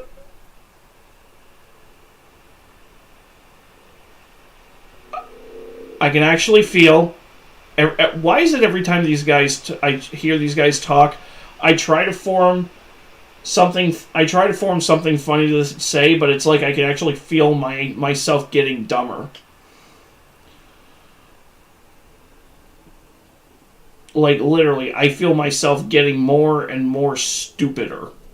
Brother, this ain't Weenie Hut Jr. Why are you saying freaking? This guy's supposed to be an alpha male, yet he's afraid of harsh language. Like, he won't say fucking, and he won't say shit. Goodness gracious, grow up.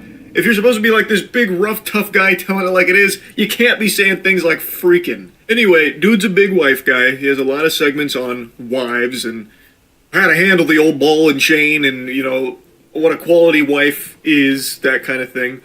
And in this section here, his stance is that any man who consults his wife for basically anything is weak, and it's indicative of a problem here. If you talk to your wife for anything other than sycophantic approval, you're a bitch, is fundamentally the vibe.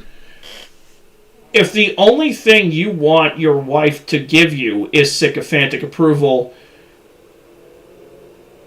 you are a British cigarette.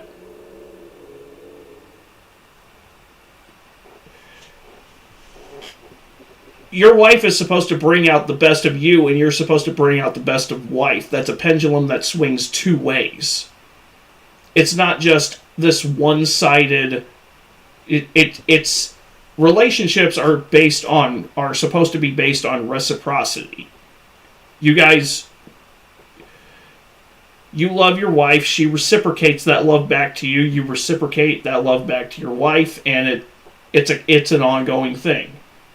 That's how it's supposed to work. You're supposed to bring out the best of each other, not have her. If you put your hands on a woman, you're a British cigarette. If you hurt your wife, you're a British cigarette.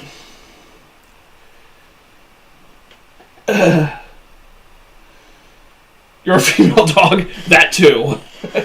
Here that I pick up from him, which is an interesting take because what's even the point in having a wife if it's not someone you want to talk to about important things? Obviously, it's great if your significant other is supportive of the things that you do and want to pursue, but they also shouldn't just be like NPCs that only say yes and... It's not supposed to be like ChatGPT, which is skewed towards... Which... The bot system in ChatGPT is skewed towards gassing you up to keep you using it. That's not how it's not supposed to be like that. And honestly, your wife should your significant other, your wife, your husband is also supposed to be a grounding force that keeps you in some realm of reality, in some realm of normalcy. Andrew Tate wannabe. It's amazing to me that we're even still getting those. Honestly, just because there are so many. And it's like, dude, the alpha male gravy train has long left the station and gone off the fucking rails. And it...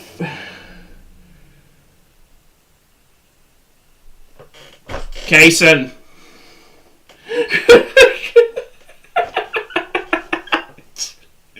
Oh my god.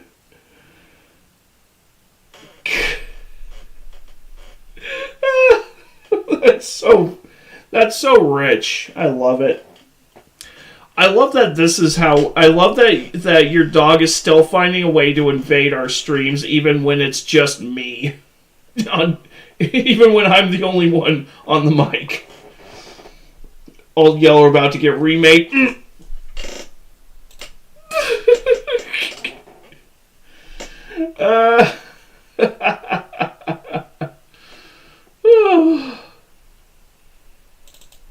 Oh boy.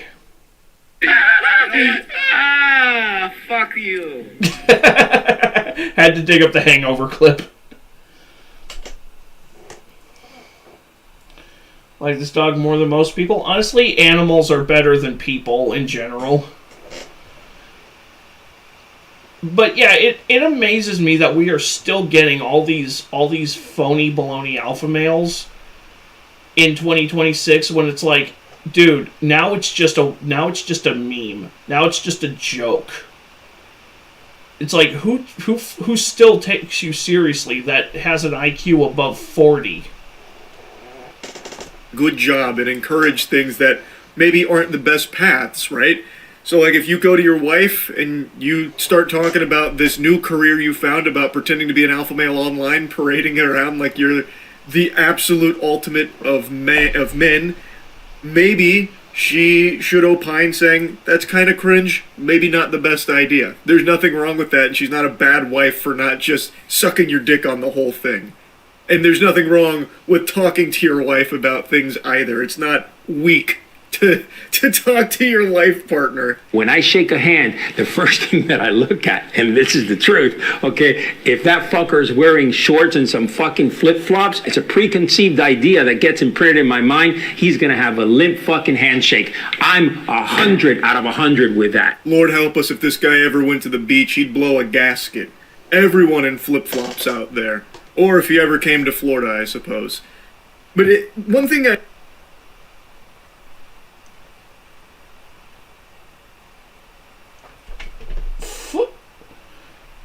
One of these days, text-to-speech is gonna make me play David Carradine Simulator.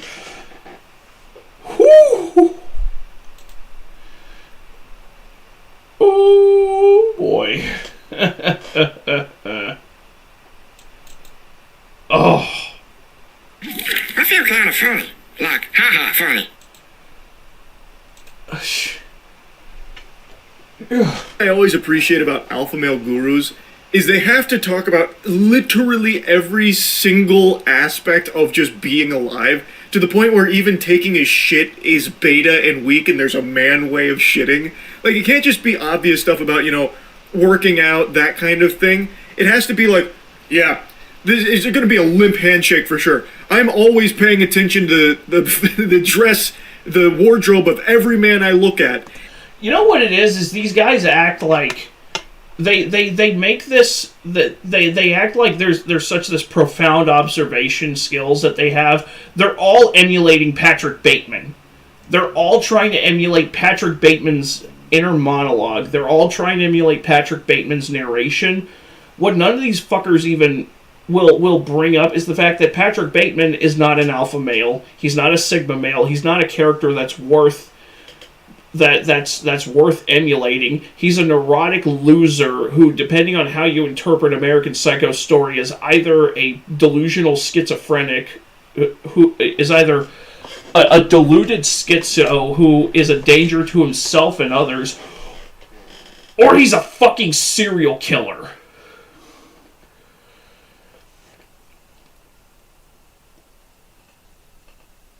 Like, Patrick Bateman is not masculinity goals.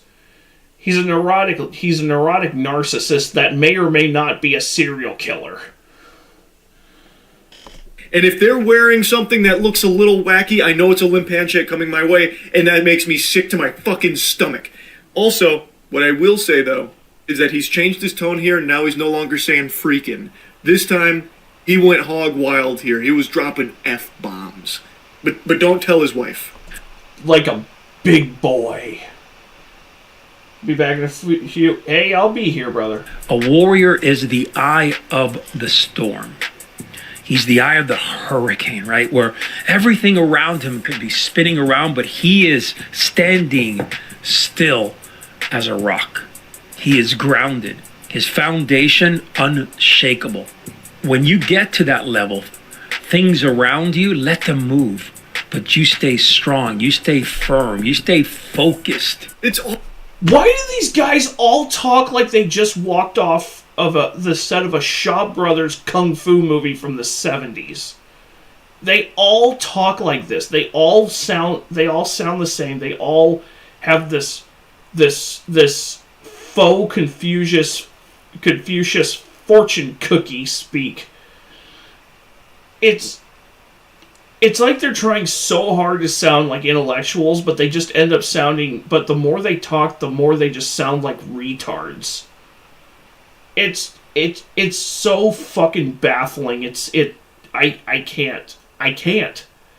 I literally can't. I can't.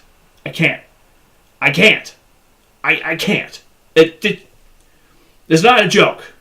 I'm not joking. I never joke about this. Everything I do, every time we get on the subject of alpha males, it's not a flippant joke. I feel like I literally lose IQ points. I lose like 20 to 30 IQ points every time I hear these people, these guys speak. Always this kind of shit that I think is so meaningless. If you want to be a gladiator, you need to be a goddamn warrior. You need to remember, when it's all spinning, that's when you stand there unshitting and you are the rock. Like, come on, man. It's like it's made for actual 12-year-olds. What real men who actually are looking for advice could benefit from is actionable things. This is useless. This is just a bunch of empty platitudes. Who needs to hear like these words of affirmation daily? You are the warrior. It doesn't matter what's going on right now. You are the warrior. It's just, it's sad. And they all do the same shit. It's all from the same fucking script. And it's usually to hawk some bogus course for a bunch of money that you don't need, that won't help you in the first place. I think that's true. All of these guys have a get rich quick course that's really just a pyramid scheme where you pay fuckloads of money to make pennies on the dollar while they get rich. And it's the new... It's like televangelism or those pickup artist courses. It's like just send your money to the Lord, use my address, or learn how to pick up chicks for only $9.99 a month. And it's like, fuck you. From every direction, in every orifice, with every available object within reach. Think that you are a loser if your wife has to work to bring in money into your household so you can both survive. That is not the way of the warrior. That is not the way of a manly man. A masculine man. And they all have these videos where it's almost like they're supposed to be on a podcast or in an interview, but the other person's not there. There's no back and forth, so you know it's set up just to create a false image. Because literally nobody knows who the fuck you are. I don't know who the fuck this guy is. Man of War.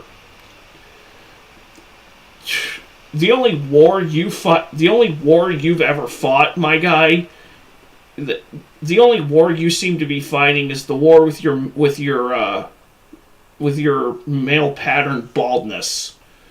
That's it. Provides and protects his wife. If he's okay with it, sure, she can go out there and work and have a career. Spoken like a man who's completely detached from reality and oblivious to the cost of living for normal, average, everyday Americans. Calling them a loser, you're not a warrior if you can't provide for your wife off just your job alone. Brother. The modern family needs both parents fucking working in order to survive. At least the average modern family does. And that's not because men are weak. That's because private equity firms with Chinese communist money have been buying up single-family homes left, right, center, and sideways and just letting them sit there while the property value drives up and the cost of living goes up, but everybody's wages stays exactly the fucking same. Everything else is getting more expensive, except... And our wages, the average person's wages, can't keep up. Even if you are a successful man with a successful career, by all definitions, a successful career, the price of buying your first house is still unattainable for the vast majority of careers off just a single income. The market is completely fucked. So, in most cases where someone's looking to settle down and start a family, both the husband and wife are working in order to even have a chance at affording that dream of buying a house. You're not a loser if you can't immediately buy your wife a house for you and her to live in and raise a family in off just your income alone. That rarely happens these days, and it's only been getting more and more uncommon as things get more and more fucked with the pricing. The woman that you have in your arms says a lot about you. So if that woman is a smoke show, if that woman is a great-hearted woman, is a strong woman, is a woman who can carry herself with dignity, with decorum, with respect, and is a good mother and a good wife. Why does he perpetually... Hold on, Why does he perpetually look like he's trying to figure out who just ripped a righteous fart? Does anyone else get that vibe off of him? He looks like he just smelled the wettest, nastiest, stinkiest dog fart ever in the history of humankind, and he's trying to figure out if that slipped out of him or who it could have potentially come out of. There is no reason for his expression to be this unhealthily intense. Herself with dignity, with decorum, with respect, and as a good mother and a good wife, congrats to you. This one I thought was actually just kind of sweet. He's like, look, if you have a good wife, good heart, respect, and congrats to you. Like, okay, hey, nice. But also, who is this for? You know damn well the people watching this kind of content and desperately clinging to it don't have a wife. You're their wife. You're their substitute wife. So who are you congratulating? It's just kind of like a nothing burger statement, but it is kind of just a sweet message like, hey, you know, the woman that you're with, it's an important thing. You know, if she looks great, she's good-hearted, she's respectful, and all of this, that's awesome. Yeehaw. And it's like, oh, okay, yeah, no, that makes sense. But yeah, anyway, I'll stop yapping about it. I think all of you have learned a valuable lesson about taking a shit. These guys are a mouth with feet. They're always talking, never saying jack. General. So, yeah, that's really about it. See ya. Alright, so we move from that aberrant waste of flesh to another one. Because we've got John Bravo back on the channel. with the video on the arrest of Clavicular. Now, if you've ever heard of Clavicular, don't feel bad because I don't know either. Basically, all you need to know is he's one of these guys who...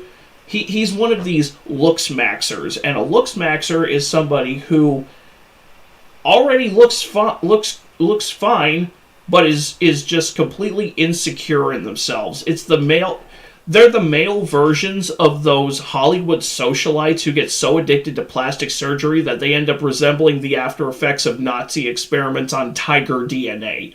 That's what looks-maxing is. Well, Clavicular got arrested. Maybe you shouldn't have been on podcasts regularly admitting to being a regular methamphetamine user. Is he being detained at the moment? He's being placed under arrest. Under arrest? For what? I don't know. That's up to him to let you know. Isn't it bullshit? Okay, and do you understand the importance of resolving this matter? Yes, I do. Okay. And Counselor, I'll trust that you will have a conversation with your client about the need to be very careful about, the content of what he posts to social media. You guys know Clav, that piece of shit, right? That asshole who goes to the clubs while he's underage, drinking, partying, stuffing that creatine up his fucking nose like an asshole, and then trying to turn your own daughters into his personal sharmuta. You guys know that asshole, right? And I was remembering whatever happened to that stupid jaw surgery he was getting, or that limb lengthening surgery. I don't see he did shit. You know why? 'Cause it was all a lie for attention. Well, you know what happened to him now, that little bitch? He just got arrested in Scottsdale, Arizona, and they nailed his ass with 2 felonies and a misdemeanor. Let me tell you something. I lived there for 17 years, and that's one place you don't want to f*** around, because you're about to get Mr. Clav, because they'll make an example out of you. Wait until I tell you guys this story. Boy. Bro, why you have to do him like that? Is he being detained at the moment? He's being placed under arrest. Under arrest? For what? I don't know. That's up to him to let you know. Isn't it bullshit? Don't mind me, guys. I'm just stretching my legs. He's gonna be fine. They're gonna get cooked, guys. Like, this is really bad. So Clav, that little bitch boy with the jerry curl trying to copy poor Michael Jackson on Thriller running around town, right? Well, he ran around town in Scottsdale, Arizona, because like I said, he thought he can go there with the fake ID, stuffing creatine up his nose and who knows what else, trying to turn the girls into sharmutas, even though over there they're the biggest ones in the world anyway. Well, he went around there and he f***ed around and he found out, because what happened was he went to Casa Amigos. I hate that place, right? He gave the bouncer his fake ID. They let him in. But the cops were all watching his stream, so they knew exactly what he was up to because he was there the night before. Well, they went, they arrested him, they took him in the street, they interrogated him, and then they... Oh, did you see that? They went, they arrested him, they took him in the street. Is that a little smirk? Homie ain't gonna... I guarantee you he ain't smirking now. Now that he's inside... Now that he's in lockup. Now that he's gone to lockup, I don't know if he's out on bail yet or not. The charges he's looking at... I mean, nice, pretty little white boy like you had to take the dog out. He got the zoomies and went into a ditch. Ooh. Yeah, that'll do it. That'll do it. Street, they interrogated him, and then they ended up taking his ass to jail in Scottsdale. I can't grab him, bro. Grab you back. I'm gonna give you guys a piece of advice. Yep. These guys determine how long this whole process lasts. Of course, it could last an hour, or it could last 10 hours. Okay. If you put that in their face. No, I didn't mean to put it in their face. No. I would just get. Yeah. You're gonna have plenty of content for this one. No. I just wanted him to be able to explain his side to the chat before he leaves. Dad seemed intrigued. I told him MGS4 is no longer PS3 exclusive, as he should be, because that's some huge fucking news. That is some huge news right there. After almost 20 years of being locked to the PS3, finally Konami pulls their heads out of their asses and actually does something. Very vague memories of him playing the original trilogy. Dude, I gotta play the rest of the trilogy. Because I've done the OG Metal Gear 1 and 2. I've done Metal Gear Solid twice. I gotta play the rest of the OGs. Man. He's getting fine. I mean, everything was done properly. And they ended up slapping him with 2 felonies. One was drug possession. One was drug use. Another one was the driver's license, the fake ID. Gonna buy the Master Collection on PS5. Yeah, I definitely do that. So the drug possession. The drug possession does not surprise me, considering he has openly admitted to being a regular methamphetamine user. I was not aware that he'd been using false IDs. I was not aware he'd been using false IDs. I genuinely thought he was at least 21. But shows how little I actually pay attention to these types of guys. Was drug use. Another one was the driver's license, the fake ID, trying to go into the clubs like an asshole, right? That he was in possession of a forged document and that it was being used to defraud, given the fact that he was under the age of 21 and he obtained admittance to that venue. No information in the Form 4 that he indicated to law enforcement in any way that he had a valid prescription for Adderall. Mr. Peters had been live streaming him. No, Kason, Wolverine has testosterone. Approaching individuals in Old Town Scottsdale asking if he could obtain Adderall. So certainly that factual information would negate the assertion that he in fact has some type of valid prescription for that. The court is going to find probable cause as to all 3 allegations. I understand the argument. Oh no, it's not Wolverine. I mean, close enough, but no, it's John Bravo. As to possession of the forged instrument. However, I do agree with the state, given the totality of the circumstances, that does meet, that does meet probable cause. And I was thinking about it. Remember, I was telling you guys I was there for 17 years of my life, so Damn, now I can't unsee it, Kason. Thanks. If he trimmed all this and just went with like a set of mutton chops, I mean, I don't know how tall he is, but damn, you might be onto something. He could almost look like Wolverine. I know that place real well, and they put my ass in prison 2 times, and I didn't even do shit, right? But I went to 4th Avenue. That's the place you don't want to go. And this clad little bitch boy, he's lucky they didn't throw his ass there. He's lucky he was... Yeah, it is John Bravo. In Scottsdale, he just went to the local jail. Because if he went to 4th Avenue, he would have got... Literally. Now, when I say, Arizona doesn't when it comes to drug-related or alcohol-related crimes. That's true, especially the drug-related crime because they're a border state, and the cartels obviously a sizable chunk of their annual revenue comes from smuggling and selling narcotics. So yeah, Arizona is one of those states where you really don't want to fuck around, especially with the drug scene. I mean, I remember I had an ex over there, right? And she kept on doing the same shit over and over, the same type of shit, drug possession, alcohol, right? And they made an example out of her, and she's still suffering to this day. So I know this asshole, you got 2 felonies and a misdemeanor.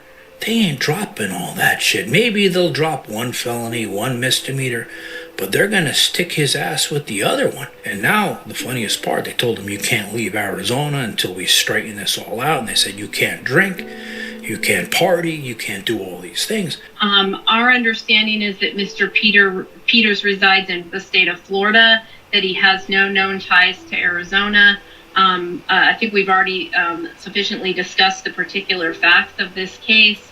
The state is particularly concerned, one, that he represents a flight risk given that he doesn't have any ties to the state of Arizona and resides in Florida. Additionally, our understanding is that he does have a significant source of income that he could use to assist him to flee. Additionally, we are concerned really just in general of whether he'll comply with any kind of release conditions given his behavior. As I indicated earlier in my previous argument, he was live streaming himself going up to individuals asking for an illegal substance. He clearly doesn't have any respect for the law, and given all of that, we are concerned that he may not follow any release conditions. Well, of course he has no respect for the law. He was just not even less than a month ago, he was on video hanging out with Sneeko and the Tate brothers. So I don't think yeah, no shit, he has no respect for the law if he's hanging out with those fucking turds. Because they don't have any respect for the law either. This court may impose that may be less than a bond. If I impose release conditions, Mr. Peters, do you understand that you have court hearings on February 23rd? Slime bag, honestly, Kason, that's probably putting it mildly. At 8:30 a.m. and February 26th at 8:30 a.m. Yes, I do. Okay. Do you understand that you must make an appearance at both of those hearings? Yes, I do. Okay. And do you understand the importance of resolving this matter? Yes, I do. Okay. And Counselor, I'll trust that you will have a conversation with your clients about the need to. Like when you call your dog a crackhead, yeah, except that your dog is not a meth smoking looks maxer. And / clout goblin.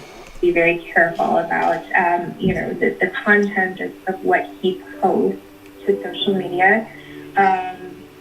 Sir, you are not to return to the scene of the alleged crime, all right? No contact with any arresting officers, no weapons, no drugs without a valid prescription, no alcohol, no driving without a valid license, right? Is there anything else that needs to be addressed? Yeah, we would ask, given some of the information about what he does for a living, we would ask that he be processed out as expediently as possible or held in a private area while the jail processes him out. And I will leave that up to MCSO. Okay, thank you. This matter is concluded. All right. And I'm sitting there and I'm thinking, this asshole, right? What does he do on his streams? All he does. Speaking of goblins, next React stream we need to look at some of Kai's videos roasting Cyrax. He gave us permission when I joined his Metroid stream earlier. Good to know. Good to know. I'll be sure to save. I'll be sure to save at least one of them for next week when I start setting up for next week's solo stream. Is party. Actually, or I might save that one, not for the solo stream, for the one, because since next week's double header stream is going to be you and me reacting. So there we go. Drink, right, find sharmutas. He's already kicked out of Miami. He can't even go to any clubs in Miami. That's why he's in Arizona. Because remember, he did that whole stunt with Andrew Tate and the fuck boys with that Hitler shit, right? Well, he got kicked out of Miami, so he thought he could tour the world and fuck around in other cities. But this one, because of the conditions of his release, they told him he can't drink, he can't party, he can't do all this shit. And I know from my past experience with my ex-girlfriends, right? They random drug test your ass. They'll show up no matter where you are and randomly drug test you. If you fail one of those, they're throwing your ass not in jail, but in prison. So, like I said, all his content is based upon doing this bullshit. And now we're going to see, can this asshole do anything when he's not under the influence or when he's not on drugs? That's going to be the test. So now let's see what's... Dude, Life of Kai is... That guy's on a whole other level. Going to happen to this piece of shit when he can't do the things he wants to do no more. I know you guys are probably wanting me to jump on like I usually do and, talk freely about sort of my experiences, what happened, but unfortunately not this time. So unfortunately I will not really be able to say much. At least he's smart enough to know that he should not be. Cyrex has bricked 4 or 5 Xboxes now. I saw that. I didn't watch the entirety of Kai's video on that, but I did see that. Ryan Ochoa. He looks like if somebody tried to generate an AI image of Henry Cavill from and the reference sheet they used was like from one of his pre-Superman movies, Backstreet Boy Reject. Hey, that's an insult to the Backstreet Boys. Quit playing games with my heart. Well, I know what I'm listening to after the stream. We're out. Spent the night in jail. You guys probably saw the charges. You probably saw the mugshot. But besides that, I have no updates other than what's publicly available to you guys. So I'm not going to be able to do my usual shit, so... I want it that way. Dude, have you heard Chris Chan's version of that song? Like, any of Chris Chan's music is cringy as fuck anyway, but it's hilarious. It's a hilarious window into an already completely insane person. I don't ever want to hear you say, I have a boyfriend. Tell me why am I trapped as a virgin with rage? He sounds like somebody is strangling. The way he sounds when he tries to sing is the noise my cat makes when I accidentally step on his tail. It's that is Chris Chan's singing voice. It is what it is, right? So no more craziness for a little while. So we'll have to figure it out. But it is what it is. A lot of people hating. And babe, you know this new studio move? Do you know what kind of a pain in the ass this is? I haven't been able to film a video for days. But you know what else I've been doing for days? Remember this top T shit? Well, it's some crazy shit. Wait until I show you later what it's doing to me. I'm gonna turn you into my sharmuta.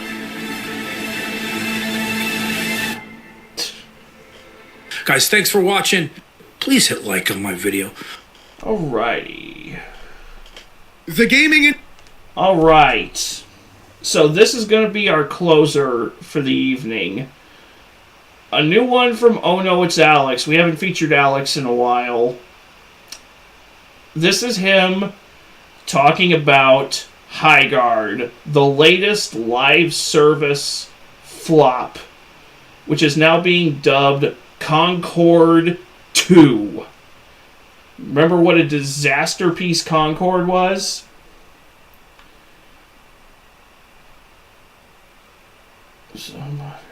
Is John Italian because he looks violently because this is violently Italian? Honestly, I think John... I don't know if John is Italian, or if he has any Italian in him. I think his father is from not from Italy, but from somewhere else. Oh no, is right, Random Gamer. Yeah, High Guard is basically... I've been seeing it basically being dubbed Concorde 2, so...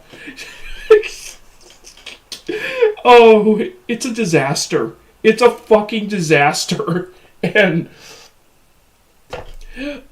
Alex, aka Cuban Ben Affleck, is here to give us the skinny. The gaming industry is absolutely 100% unequivocally cooked. Facts. This is the only place, the only hobby where we have actual fans of the medium. Didn't Chris Chan have giggity with his own mother? He did. Yes, he did. Yes, he did. Does anybody else love the Space Ghost background? The space Alex's Space Ghost background with Jeff Keighley on the screen. Oh. Why do you think my background is the cul-de-sac from Ed, Edd and Eddy? I kind of stole it from I kind of stole the idea of using a personal childhood favorite background from Alex, because for a while he was using the living room from Aqua Teen Hunger Force as his backdrop. So, whew. Going around and telling developers, publishers, and everybody else in the space, these are the kind of games we want. These are not the kind of games we want. Yet for some reason, every single time we are being fed AAA live service garbage slop. And no matter how many influencers these publishers and developers use, no matter how many media outlets they try to approach, it happens every single time. It never ceases to amaze me. I thought you were about to close when I was needing entertainment.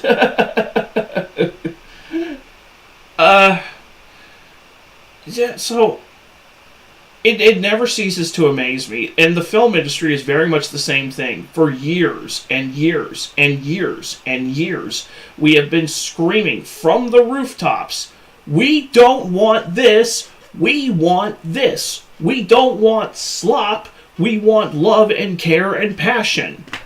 And the mainstream just continues to provide us with more slop. And which is led to what, honestly, whenever the one upside about us getting more slop is that the entertainment industry, every time it gets to this point where the industry is just nothing but absolute bloat, where it doesn't have the leg strength to support itself, it eventually cascades in on itself, and then you need a new wave of developers or filmmakers to come in and completely course correct. We're seeing that. I mean, the indie space is bigger than ever, so we're definitely seeing that happen with the indie scene. And eventually, some of those indies are going to become AA games, and AA games are supposed to be the backbone of the game industry. The mid-budget games that maybe start off as a weird idea or an interesting or experimental idea that develops a big enough following that it can become a AAA thing. And the same thing with movies. Like, right now, the film industry is basically stuck in this rut of where every studio movie has to be like a $200 million budget, and it's got to be doing 5 or 6 things at the same time instead of trying to just be 1 or 2 things well. It's trying to be everything for everyone, It's the most sanded down, safe, generic slop just spit out on the screen. So generic, you wonder if whether or not it was actually generated in AI. And now we've got a new line of indie filmmakers that are coming out doing their own thing and going, no, it doesn't have to be this way. You got Raka Raka coming out of YouTube to Bring Her Back and Talk to Me. However you feel about Chris Stuckman as a film reviewer, Shelby Oaks did get him into the door. So maybe he'll make something that's not as basic bitch. And Markiplier is setting the fucking world on fire right now with Iron Lung. Concord is a Destiny ripoff. Honestly, I think that Concord was an Overwatch ripoff. Like Concord was trying so hard to be Overwatch years after the whole hero shooter trend already died down. And I don't understand why the mainstream of the industry, and especially PlayStation right now, is so hell-bent on pushing this live service this live service shooter slop when Marvel Rivals was okay. Well, Marvel Rivals is the exception and games like Concord and Highguard are pretty much just the rule. It's like when everybody was trying to... It's like during the 360 days when game companies were trying to tack multiplayer onto games that didn't need it in the first place. And now where everything is trying to be either a hero shooter or include some kind of a battle royale in its multiplayer system when it doesn't fucking need it. Because everybody's trying to be either Overwatch or Fortnite. Back then, everybody was trying to be Call of Duty and Gears of War. But again, eventually, a system this bloated is eventually going to cascade on itself. And maybe we'll start getting some good shit out of the mainstream. But until then, it's best to check the obscures, the obscure stuff, the indies stuff.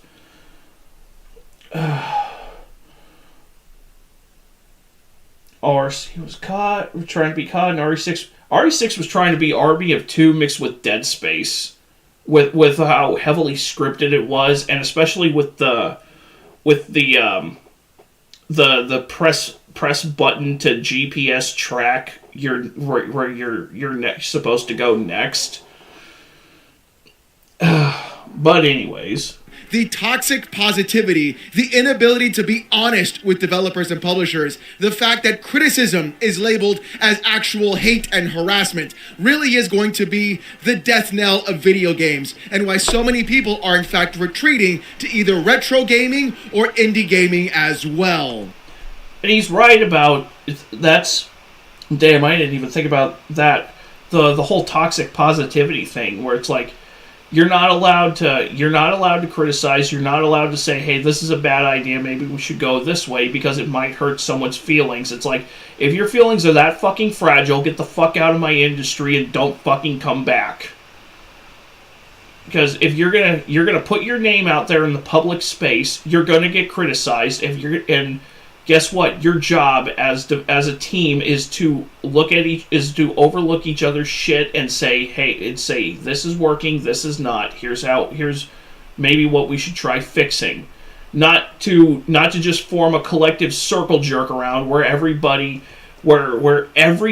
is tripping over each other, trying to stroke off the person next to them, the person in front of them, themselves. No, I will not apologize for that mental image. People who have been gaming since the early 2000s, or even dare I say the 80s, yes, your bones are turning to dust right in front of you, are able to see the forest from the trees. We're able to pick out exactly what these corporations are trying to do, and every single kind of monetization trick, practice, and whatever else people can actually come up with in order to try and open up our wallets to give companies more money. And we call it out every single time. Yet when people do call it out, we reference things like Steam chart numbers, when we we talk about actual sales, the only thing that we're met with in return is, you're just a chud. We're not chuds. We're people who want the gaming medium to progress and get better. And we want the actual ability for games to increase in the medium too. And what really makes the veins in my neck stand out even more. Again, if you cannot accept that some people might have valid criticisms of your issues, genuinely, like, you take your unresolved daddy issues and kindly shove them so far up your ass they come out your nose. And then while you're at it, take all that oxygen you're wasting just coping and seething about, oh, you're just a kid, and either go to therapy or stop stealing my oxygen and just go play David Carradine Simulator.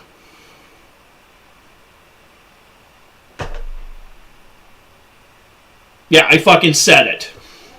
More and gets me really angry and the blood pumping is the fact that now we have actual game journalists talk about, maybe counting YouTube dislikes and Steam charts is actually a good way, an indicator of whether or not a game is actually successful. Who could have thought? But if you don't know what happened yesterday, don't worry, we're gonna fill you in. And it turns out we just had Concord 2. And soon we're gonna have Concord 3 and even Concord 4. Because according to VGC, a designer has claimed that most of the team behind free-to-play shooter Highguard has been laid off weeks after it launched. Okay, alright, how many more times do we have to tell you? People in gaming do not want another live service game. How many times do we have to teach you this lesson, old man?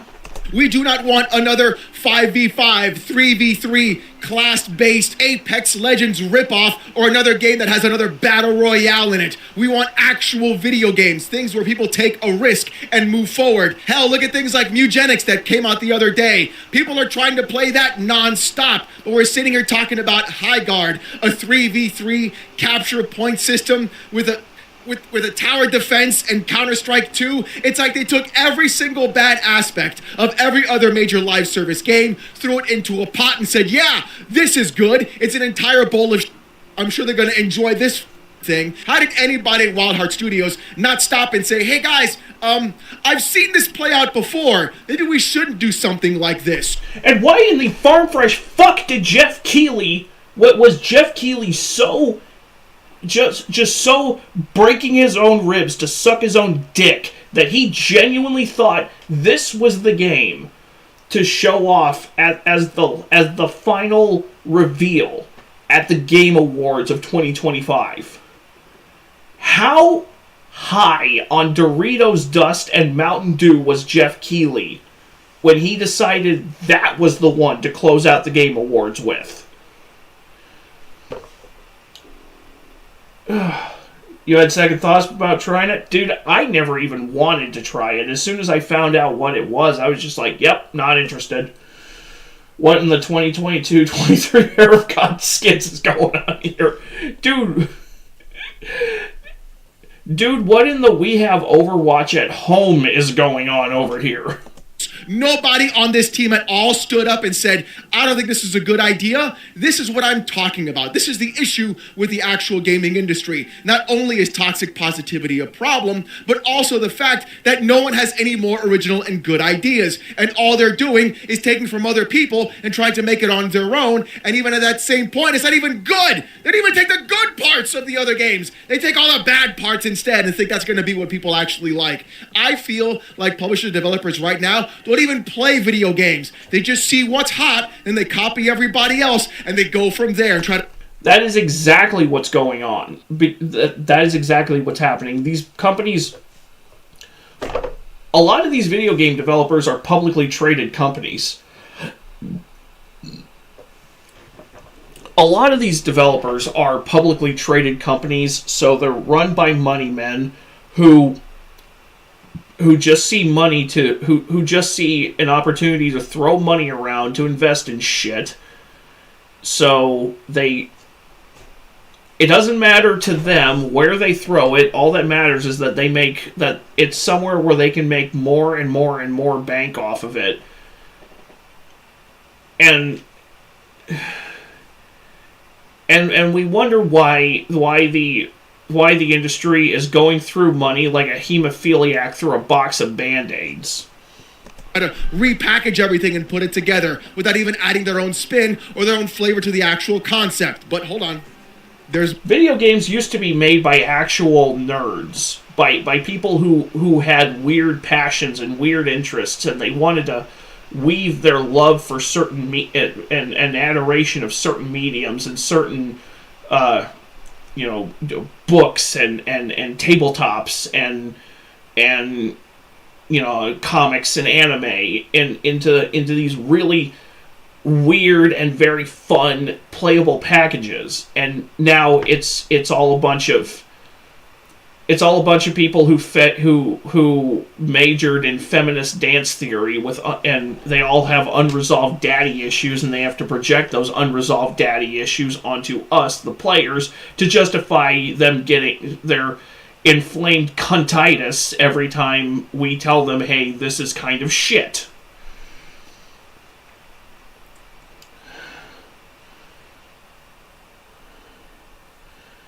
Same groups who thought the 2015 Godzilla game shouldn't be on Xbox. Oh. Whew. I'm on a fucking tear right now. There's more before I go on my rant. There's a lot more. So let's look at the article and go from there. With the article from VGC saying this, Alex Grainer, a designer who's worked on Apex Legends and Battlefield 6, made the claim in a LinkedIn post on Wednesday. The post was shared by multiple other Highguard developers, including audio director Brad Snyder and producer Amelia Almeida. With the post saying, quote, "Unfortunately, along with most of the team at Wildlight, I was laid off today," he wrote. "This one really stings, as there was a lot of unreleased content I was really looking forward to, that I and others designed for Highguard." So this is what started the entire thing off, a LinkedIn post. Hey, you know what? That could mean anything, though. It's not like Wildlight Entertainment went ahead and made a statement on Twitter talking about how they laid everybody off as well, keeping a core team of users. Right? Wildlight Entertainment on Twitter last night said this: "Today we make an incredibly difficult decision to part..." That's what happens when gaming goes corporate. Hard fucking facts. ...ways with a number of our team members while keeping a core group of developers to continue innovating on and supporting the game. We're proud of the team, talent, and product we've created together. We're also grateful for players who gave the game a shot and those who continue to be a part of our community. Well, I guess, boys, you guys are in fact 100% cooked, flambéed, roasted, seared to perfection. It really goes to show that the people in the gaming industry have no fucking clue what they're in fact talking about or the kind of games they want to make. Nobody on this team was passionate about Wildlight. It clearly showed in everything about the game. Nobody had any fresh new ideas, nobody had any thought or process, and everybody was literally doing the one thing we saw every other AAA studio do the past 10 years plus, and that is in fact chase trends, do nothing new, not sit there and say, oh, what's the one gap people are in fact missing in their gaming space, and then any notifications for uploads come from me. My YouTube decided to shit itself. I haven't seen anything today, Kason. But yeah, this is what is Alex saying here? That could it can be applied to the gaming industry. It can be applied to the film industry as well. Just chase trends. Do not stand out. Do not be above the pack. Do not be above average. Do not be special. Do not be spectacular. You might hurt someone else's feelings if you did that. Fuck your feelings. And fuck your corporatized cunt wash while we're at it. And try to fill that gap. And if you need your gap filled, that's my job. The thing is, we're talking about an entire gaming industry that literally has no actual semblance or idea of what gamers in fact want. Yet at the same time, every single gamer is so loud on Twitter and telling every studio what they in fact want. And it's really wild to see. Oh, we were working on this for so long. Really? What you should have been working on was a Titanfall spiritual successor, not an Apex clone with Dota 2, CS2, and everything else in between thrown in because you wanted to make a gumbo of video games that is made for everyone but literally for no one at the same time. And watching the entire game go from 100,000 concurrent players all the way down to around 2,500 in 17 days.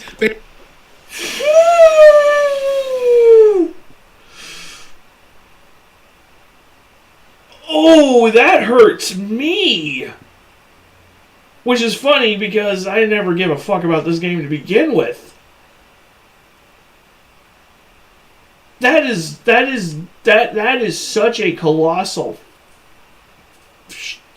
How do you shit the bed that hard?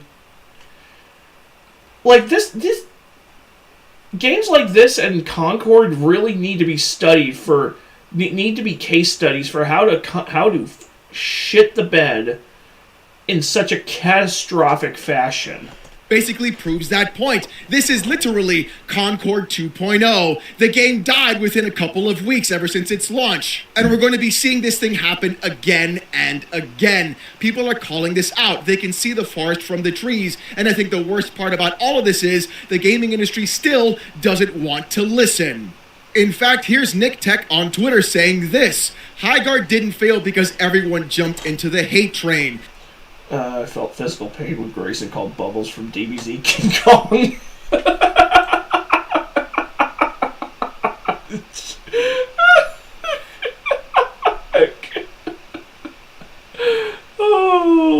Oh, that's sad. Oh, that is sad.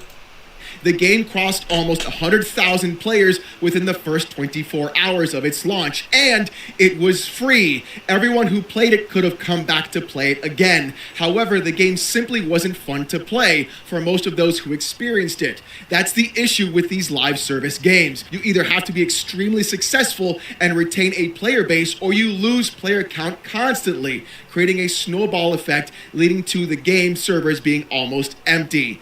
Also, the Game Awards didn't do the game any favors. Nope. And Nick Tech isn't wrong about this. When you make a pure live service game, your game lives and dies via the player count. And the thing is, this could have been one of the best marketing strategies for Highguard if the game was actually good, if it provided players something new and different, but it didn't. You see, the big issue I'm noticing right now isn't just the fact that the gaming industry is stagnating, it's the fact that we're seeing all these other game studios being propped up as the next second coming of Christ by people specifically like Jeff Keighley. Yeah, I'm going to put the blame on him specifically. Why? Because he's the one that went out and put the spotlight on Highguard in the first place. He's the one that went out and said to the actual developers and studio, hey, don't worry, I'm going to do you guys a favor. And he sure did them a fucking favor. He put them at the end of the goddamn Game Awards show when everybody was expecting something massive, hyped everybody across the board, and they literally put the actual death nail into the coffin of Wildlight Studios and Highguard simply because they wanted to give a little bit of a nepotistic edge to everybody else in that team. Oh, we're friends with the guy. We know him. He'll do us a solid. Yeah, he sure as shit did. Your studio's going to be closed down next, and that's the worst part about all of this. Same kid with Pokemon out just one match at Giga Bash. Hey, that ain't cool at all. But yeah, let's be real with ourselves here. Jeff Keighley did the devs absolutely no favors by trying to hype them up so hard. Turn 6 tomorrow. Hey, well, happy birthday for Kaysen's son. But by sticking the spotlight on them that hard, like he was doing them a favor, Jeff Keighley did I think whether it was his intention or not, he really put them under a substantially bigger microscope than they possibly could have wanted, and that you know, you're the last reveal at the Game Awards. That creates a certain level of hype around you that it was never going to be in any danger of actually fulfilling. Which is where I think a large portion of the vitriol towards Highguard is coming from. Because if it had just been like at the start of the show, people could have been like, whatever. But the fact that it was right at the end, where people usually expect something major, something epic, and Jeff Keighley, in his infinite wisdom, puts this hero shooter slop at the end. Yeah, he really did. He fucked over them. He fucked them over so hard. It's sad.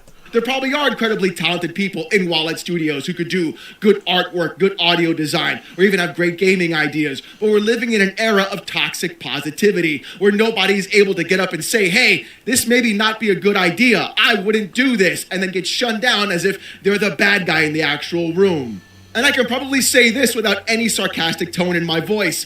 I feel like Jeff Keighley is the actual reason why this game, in fact, flopped. Not because of Highguard itself, but the fact that Jeff Keighley put the spotlight of the entire gaming ethos and ecosystem right onto this game. Everybody saw it at the end saying, wait a minute. You guys paid for this last ad spot and this is what you're going to show us? You're going to show us a game from the Titanfall developers, from Apex developers, and instead of giving us a Titanfall spiritual successor, you're going to give us this live service slop of art style that we all know looks like a mobile game, of everything else that comes across the board. Everything gets downvoted to oblivion. Everybody already immediately hates the game. Then you guys go silent for weeks on end, not say anything, which creates massive amounts of hype as well, not providing any information to the actual players. And then when the game finally comes out, we see everything shoot to 100K. All the actual journalists celebrate like, yeah, we got them, boys. The gamers are over. We won. And then what happens?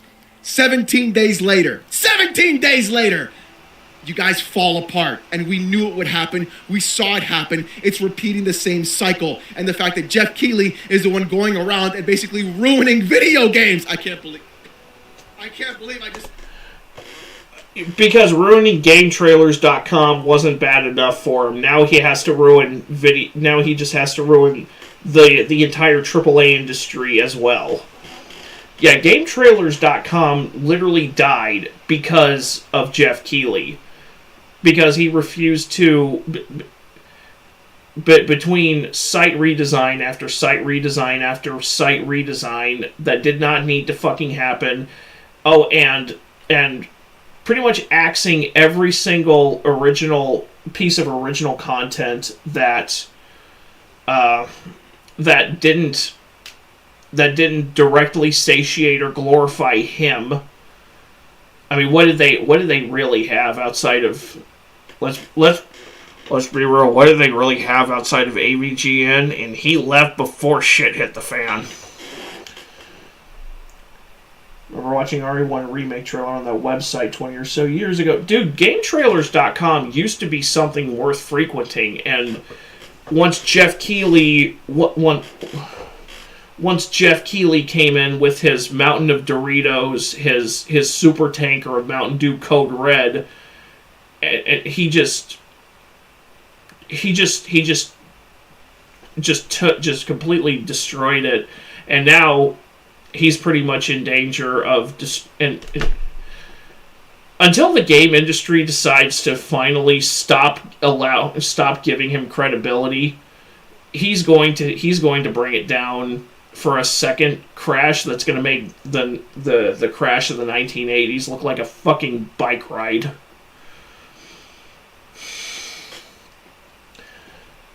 Needs to unfuck itself. Honestly, I did not watch the Game Awards because I never watched the Game Awards because the only thing of interest to me at all regarding the Game Awards is the review trailers for the new shit, and I can just watch that on YouTube the day after. Besides, I'm not that interested in watching Jeff Keighley and Hideo Kojima performing a live sex act. Here's the thing. If Jeff Keighley didn't say anything at all during the Game Awards, and he put Highguard in the slot where Divinity was going to be announced, and left Divinity as the actual end, nobody would be giving a shit about Highguard right now. Resident Evil Requiem reveal was the only reason you sat through that. Honestly, still not worth it.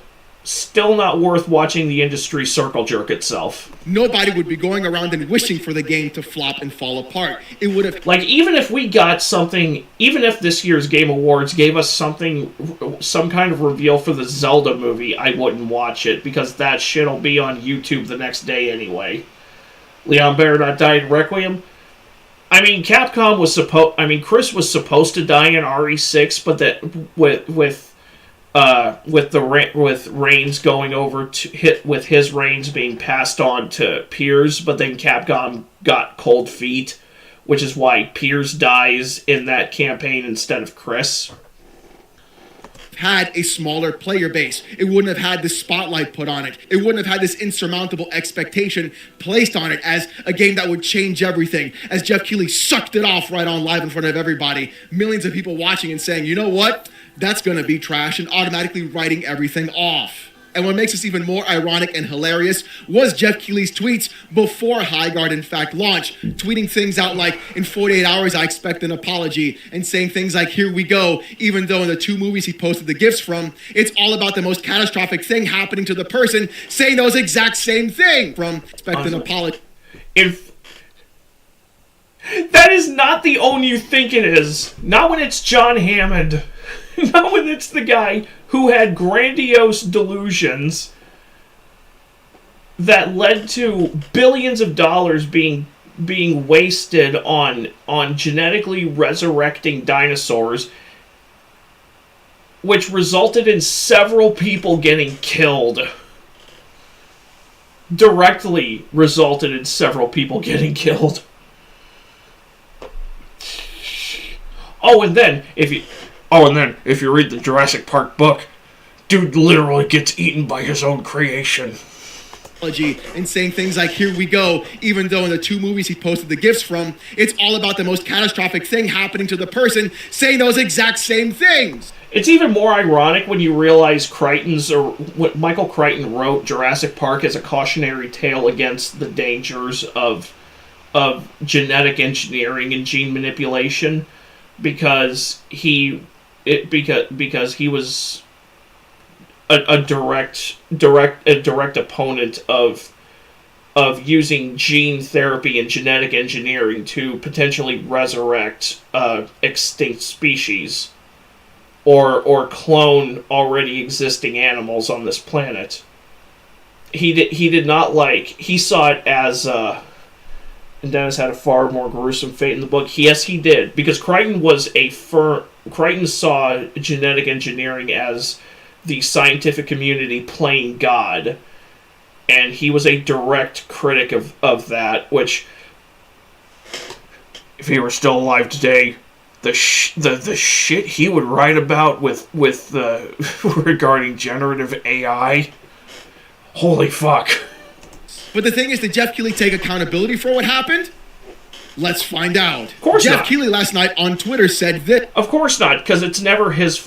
If it succeeds because of him. If it fails, not his fault! Yes, a large part of the Wildlight Entertainment team that worked on Play Highguard has been laid off just 16 days after release. An unfortunate, brutal, and sad outcome for a game I enjoyed in early playtests. And with Destin Legary on Twitter also saying this, I guess only needing a small passionate base of Highguard players was just complete bullshit, huh? And that blows my mind. It blows my mind how Jeff Keighley takes zero responsibility, zero accountability of what he did to this team. Granted, Wildlight Entertainment didn't do themselves any favor by making this kind of game, and they should have made a game that they actually wanted to make and not one that was done by the numbers of trip-away gaming. But the thing is, Jeff Keighley did them zero favors. And then the studio shuts down, he skates away, and everybody else looks at him like, yo, what the fuck? What are we doing here, bro? You're the one that put the spotlight on them. You're the one that actually wanted it to happen. And Destin Legary is also incredibly right. The Wildlight team themselves even said, with a small dedicated group of players, we'll be just fine. Well, you've got your small dedicated group, and now what happened? You laid basically everybody off, and you're delaying the actual inevitable. Everybody knows this is going to go from bad to worse. Wildlight will get shut down. More people will lose their jobs, all because this is not a game by actual people. This is a game game by committee. This is a focus group tested game, and that even the group was actual gamers. It was the most inconsequential set of people. Every single influencer, YouTuber, Twitch streamer that you saw on this promotional material right here, they're the ones you should avoid ever watching or listening to. They're the ones that took the paycheck. They're the ones that went out to the actual show and were like, yeah, this game's good, guys. It's a lot of fun. It's 3v3 with a giant open map, and you ride a horse. If we have time, Case, and I'll take a look at it. Honestly, if you need influencers, if you need social media personalities and influencers to tell you you should probably try this game. It good game. It just never buy a video game ever again in the history for the rest of your natural life. And it's great. I just can't wait to play. It's super sweaty. You're gonna have so much fun with this game. It's super sweaty. Yeah, sure. I put an hour and a half into it and basically just wasted my fucking time. I want my money back, and the game was free. This ridiculous behavior of the gaming industry, this absolute self-flating, self-aggrandizing inability for the industry itself to go around and actually provide users with a good game, something new, something fresh, when right now, yesterday, more people are excited about playing a 26-year-old game like Diablo 2 for getting one new class rather than actually playing brand new games instead. How this industry doesn't grasp these concepts. How games like Path of Exile 2. And they wonder why retro gaming is on the rise right now, and they wonder why emulation is so big. Yeah, there's a reason people are going back and playing those old video games. Because those old video games were made by people who gave a fuck! How so many other games like Schedule 1 and even RV There Yet and everything else literally just break records and put the gaming industry to shame, while AAA studios dump millions and hundreds of millions of dollars into creating the most highfalutin eyeball visual graphics you've ever seen, while going around and two dudes with a cool wacky idea make something like Repo and totally top the charts, or something like Schedule 1, which everybody else is really into, or everything else you see on Steam as well. And speaking of Steam, or somebody like David Zemansky makes literally a one-man developer who made Iron Lung, which is now an indie film phenomenon. It turns out that game journalists are finally figuring out that gamers actually have a voice, and in reality, we're the ones who control the industry. Paul Tassi on Twitter said this: when I say you can track this stuff using much lambasted YouTube dislike ratios and Steam chart trends, I am not kidding. This was in the stars almost immediately, and people acted like I was insane for referencing those metrics. No, Tassie, you're not insane. You're just finally waking up. It doesn't matter how many other people go around and be like, well, this game sold well, we own the chuds. Nobody cares about that. What people care about is playing good video games. A lot of these game journals are so politically entrenched in bullshit garbage that people don't even want to get involved in. They just want to play a good fucking video game, that those same people are in fact pulling away from any other game journal that does that. We're watching massive record layoffs across not only the gaming industry, but also game journalist websites too, all because they either want to go ahead and put a political slant, not talk about actual video games, or at the same time force politics into video games. And that's a whole other conversation too, because I've seen a lot of idiots online being like, everything is political. No, it isn't. You're just too brain dead and incapable of actually having a cognitive thought without trying to line something up to your political alignment, instead of just actually, I don't know, playing the game. Try that. You might like it instead. I am so sick and tired of every piece of media that ever comes out. That comes out. It's either it gets shoved into a box of it's either woke or it's right, or it's right-wing coded. Like, everybody, both sides do it, and they're both retards for doing it. And it's just, it makes trying to objectively look at and criticize / enjoy media and a living fucking nightmare. I I've had it up to my moobs with it, honestly. If you're trying to put a political slant onto anything, I instantly don't want to hear from you because you have nothing of value to offer to the conversation. You are a fucking drone. You are a literal drone, and you need to get off the fucking internet forever. You might even enjoy the hobby in the meantime. But I think the crazier part is, the worst part is, a clip from one of the content creators that I actually enjoy was going around yesterday as well. And it honestly proves exactly the issue in the gaming industry. And I'm sorry, Maximilian, dude. But this had to happen. GK on Twitter says, this is such a good point by Maximilian. Many creators can tell the difference between pure hate and actual criticism, especially if they've been doing it for a while. Some of you are literally just yelling into the void, thinking they will process it as critique. And it turns out, he locked replies. Let's see what Max said, shall we? In the same way that we make content and we see people react to our shit, you get people that are just purely negative and you're like, damn, just a hater. I will never get them on my side. I can write that bitch a check for $1,000. Their opinion would not change. So in the same way, developers look at the big haterade content for a lot of games and go like, that's not our core audience. That message doesn't actually matter. Like, we don't need to appeal towards them. But if you're like, hey, this game has this that are great, and it's really good, and it's running good. But this, and this, and this, and this, and this, these are big-ass problems. So finding that criticism middle ground became really important to me, which is why, like, my relationship with devs now, whenever I run into them, they're like, be honest. And look, I like Max as a content creator. I actually really do. And some points are valid. Yes, there are people who are not going to like you no matter what. And those people are not going to impact you in a positive way. The problem is when you see negative criticism, you cannot go around and take all of it as they're just haters. Even if I cut them a check, they won't change, because that goes around to show that, hey, you can pay people off as well. The issue is you as a developer, you as a content creator, you have to be able to separate the wheat from the chaff, and you have to be able to look through those actual comments of they're just haters and figure out, are they actually hating, or are they in fact telling you the truth? And the majority of the time, gamers are in fact telling you the truth. And yeah, a lot of it can be derivative to woke, but what that actually means is your art style, your content, the stuff you're trying to portray either has a political slant or the art style itself fucking sucks. That's pretty much what that means. If you're not able to speak the language of people buying your product, you're not going to be able to sell them your product properly. And that's what game developers don't in fact understand. This concept, this idea of, oh, they're just haters, they just don't like me. You cannot use that as a blanket catch-all term where people giving you criticism simply because they're angry. Anger is an emotion and people use it to express themselves. And yes, anger can actually have some good meaning and connotation as to why people are angry. But if you don't dig deeper into that process, you don't understand where these people are coming from, you're never going to be better at getting criticism. For example, when anger is valid, I just spent $60 to $70 on a video game.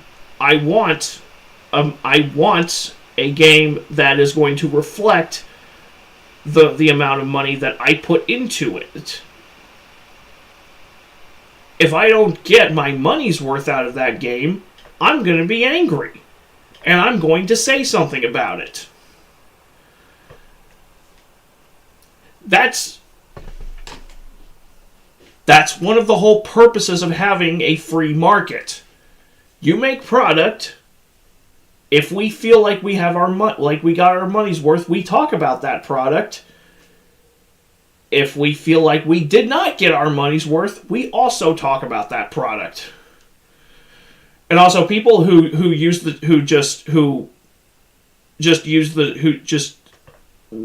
in criticizing something, all they can say about it is, well, it's woke. You and the people who complain about right-wing coded, the people who complain about the chuds, you two groups of people need to just find a closet and fuck. Because just to get you out of our sight for at least just a few minutes, so we can actually have some peace and fucking quiet for a change, and actually have a real goddamn fucking conversation for once in the last 10 fucking years. And it doesn't stop there, because we're still seeing other actual influencers and people on YouTube and Twitter say stuff like this.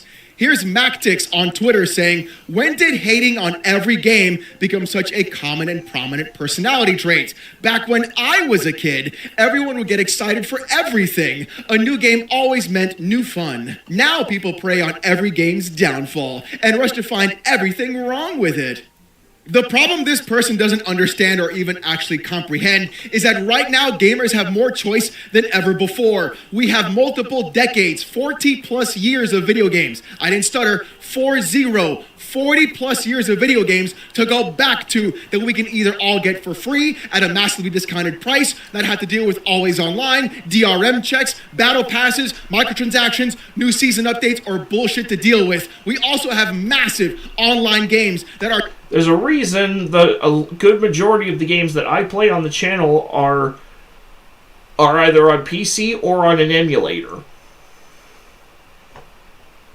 Taking up a majority of our time. So literally, our money can be better spent at other places rather than going around and trying to say, oh, this game's going to be great. I don't really have a choice. I have to get excited for this game. Now it's the opposite. People love video games, and you can see it right now with games like Arc Raiders. You can see it right now with games like Path of Exile. You can see it right now with basically every top game on Steam. Nobody hates video games. What people hate is being pandered to. What people hate is being lied to. What people hate is the fact that game developers and studios and publishers and AAA especially are not going around and providing something new and fresh. They're doing by-the-numbers books. And every single person on the internet is telling the gaming industry, this is what we want. This is the kind of game we need. And what does the industry do? They shove their head into the sand and bury themselves like ostriches, not wanting to see the danger coming their way, while AA and even indie studios are going around and eating their lunch. It's absolutely ridiculous what's in fact happening to the gaming industry, because this could have been an actual issue that was resolved 10 to 15 years ago. Yet for some reason, they're dragging its corpse along to the finish line, and everybody's gonna beat them in the race. And people like Jeff Keighley and every other toxic positivity merchant aren't doing the industry any fucking favors. But you know what? I want to hear what you guys have to say in this video. Did you guys play Highguard? Did you guys like it, or did you pass it off to the side? Are you seeing the industry crash and burn, or are you going back into retro and indie gaming as well? I want to hear what you guys have to say. And speaking about what you have to say, here is in fact the comment of the day from yesterday's video. With Hellbringer898 saying this, what's that saying? Too little, too late. LOL. And Hellbringer is absolutely correct. We've been seeing that kind of sentiment happen across the gaming industry. It's going to keep happening until people get their shit together. But with all that being said, if you want to see more of this kind of content, more hot takes in the gaming industry like this, more PC port reviews, gaming news, Steam Deck videos, fanboy content, and live streams every Saturday night, 8:45 p.m. Eastern, subscribe to the channel. We're on our way to 108K. And I just want to say thank you guys very much. If you want Discord access or emotes during live streams, become a YouTube member. It's as low as $1. If you don't want to pay the buck, don't sweat it. Just come on down every Saturday night, 8:45 p.m. Eastern, live right here on the channel as I wear a banana suit and get insulted by 800 people with TTS. Trust me, it's a hell of a show. Saturday nights, 8:45 p.m. Eastern, live right here on the channel. With all that being said, though, thank you guys so much for watching. Hope you have a great one, and I'll see you gooners next time. Peace! Alright. Let me see what Kaysen sent me.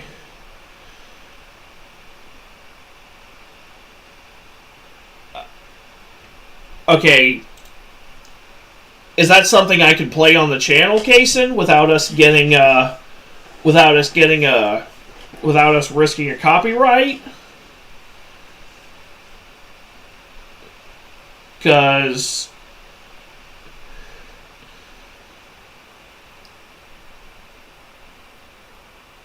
also I'm gonna pull this. Oh, wait, let me try this again.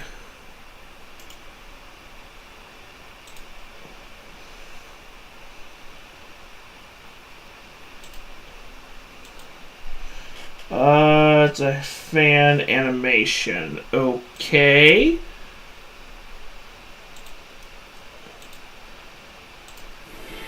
Alright, well, But it features copyrighted music. Yes, I did see the,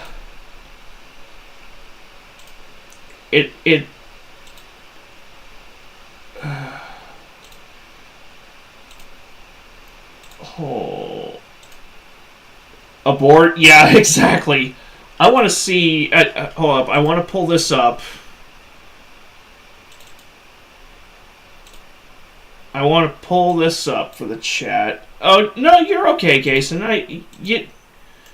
It happens. It happens. I got you. Hold up. I want to pull this up for the chat before we. God damn it! I love when I'm trying to adjust this, and for some reason OBS gets really touchy and thinks that I'm trying to show. Thinks that I'm trying to move something else. All right.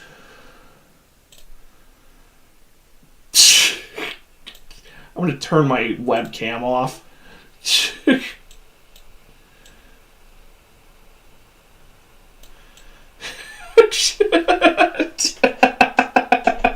Touchier than a pool party at Diddy's.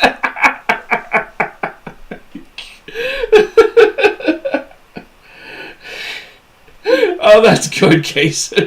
Damn! Oh, that's good. That is good. I like that. I like that. Oh, but in any event, thumbnail for next stream. I mean, why not?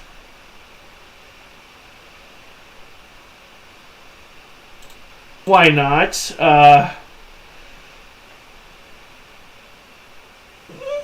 Could probably do that.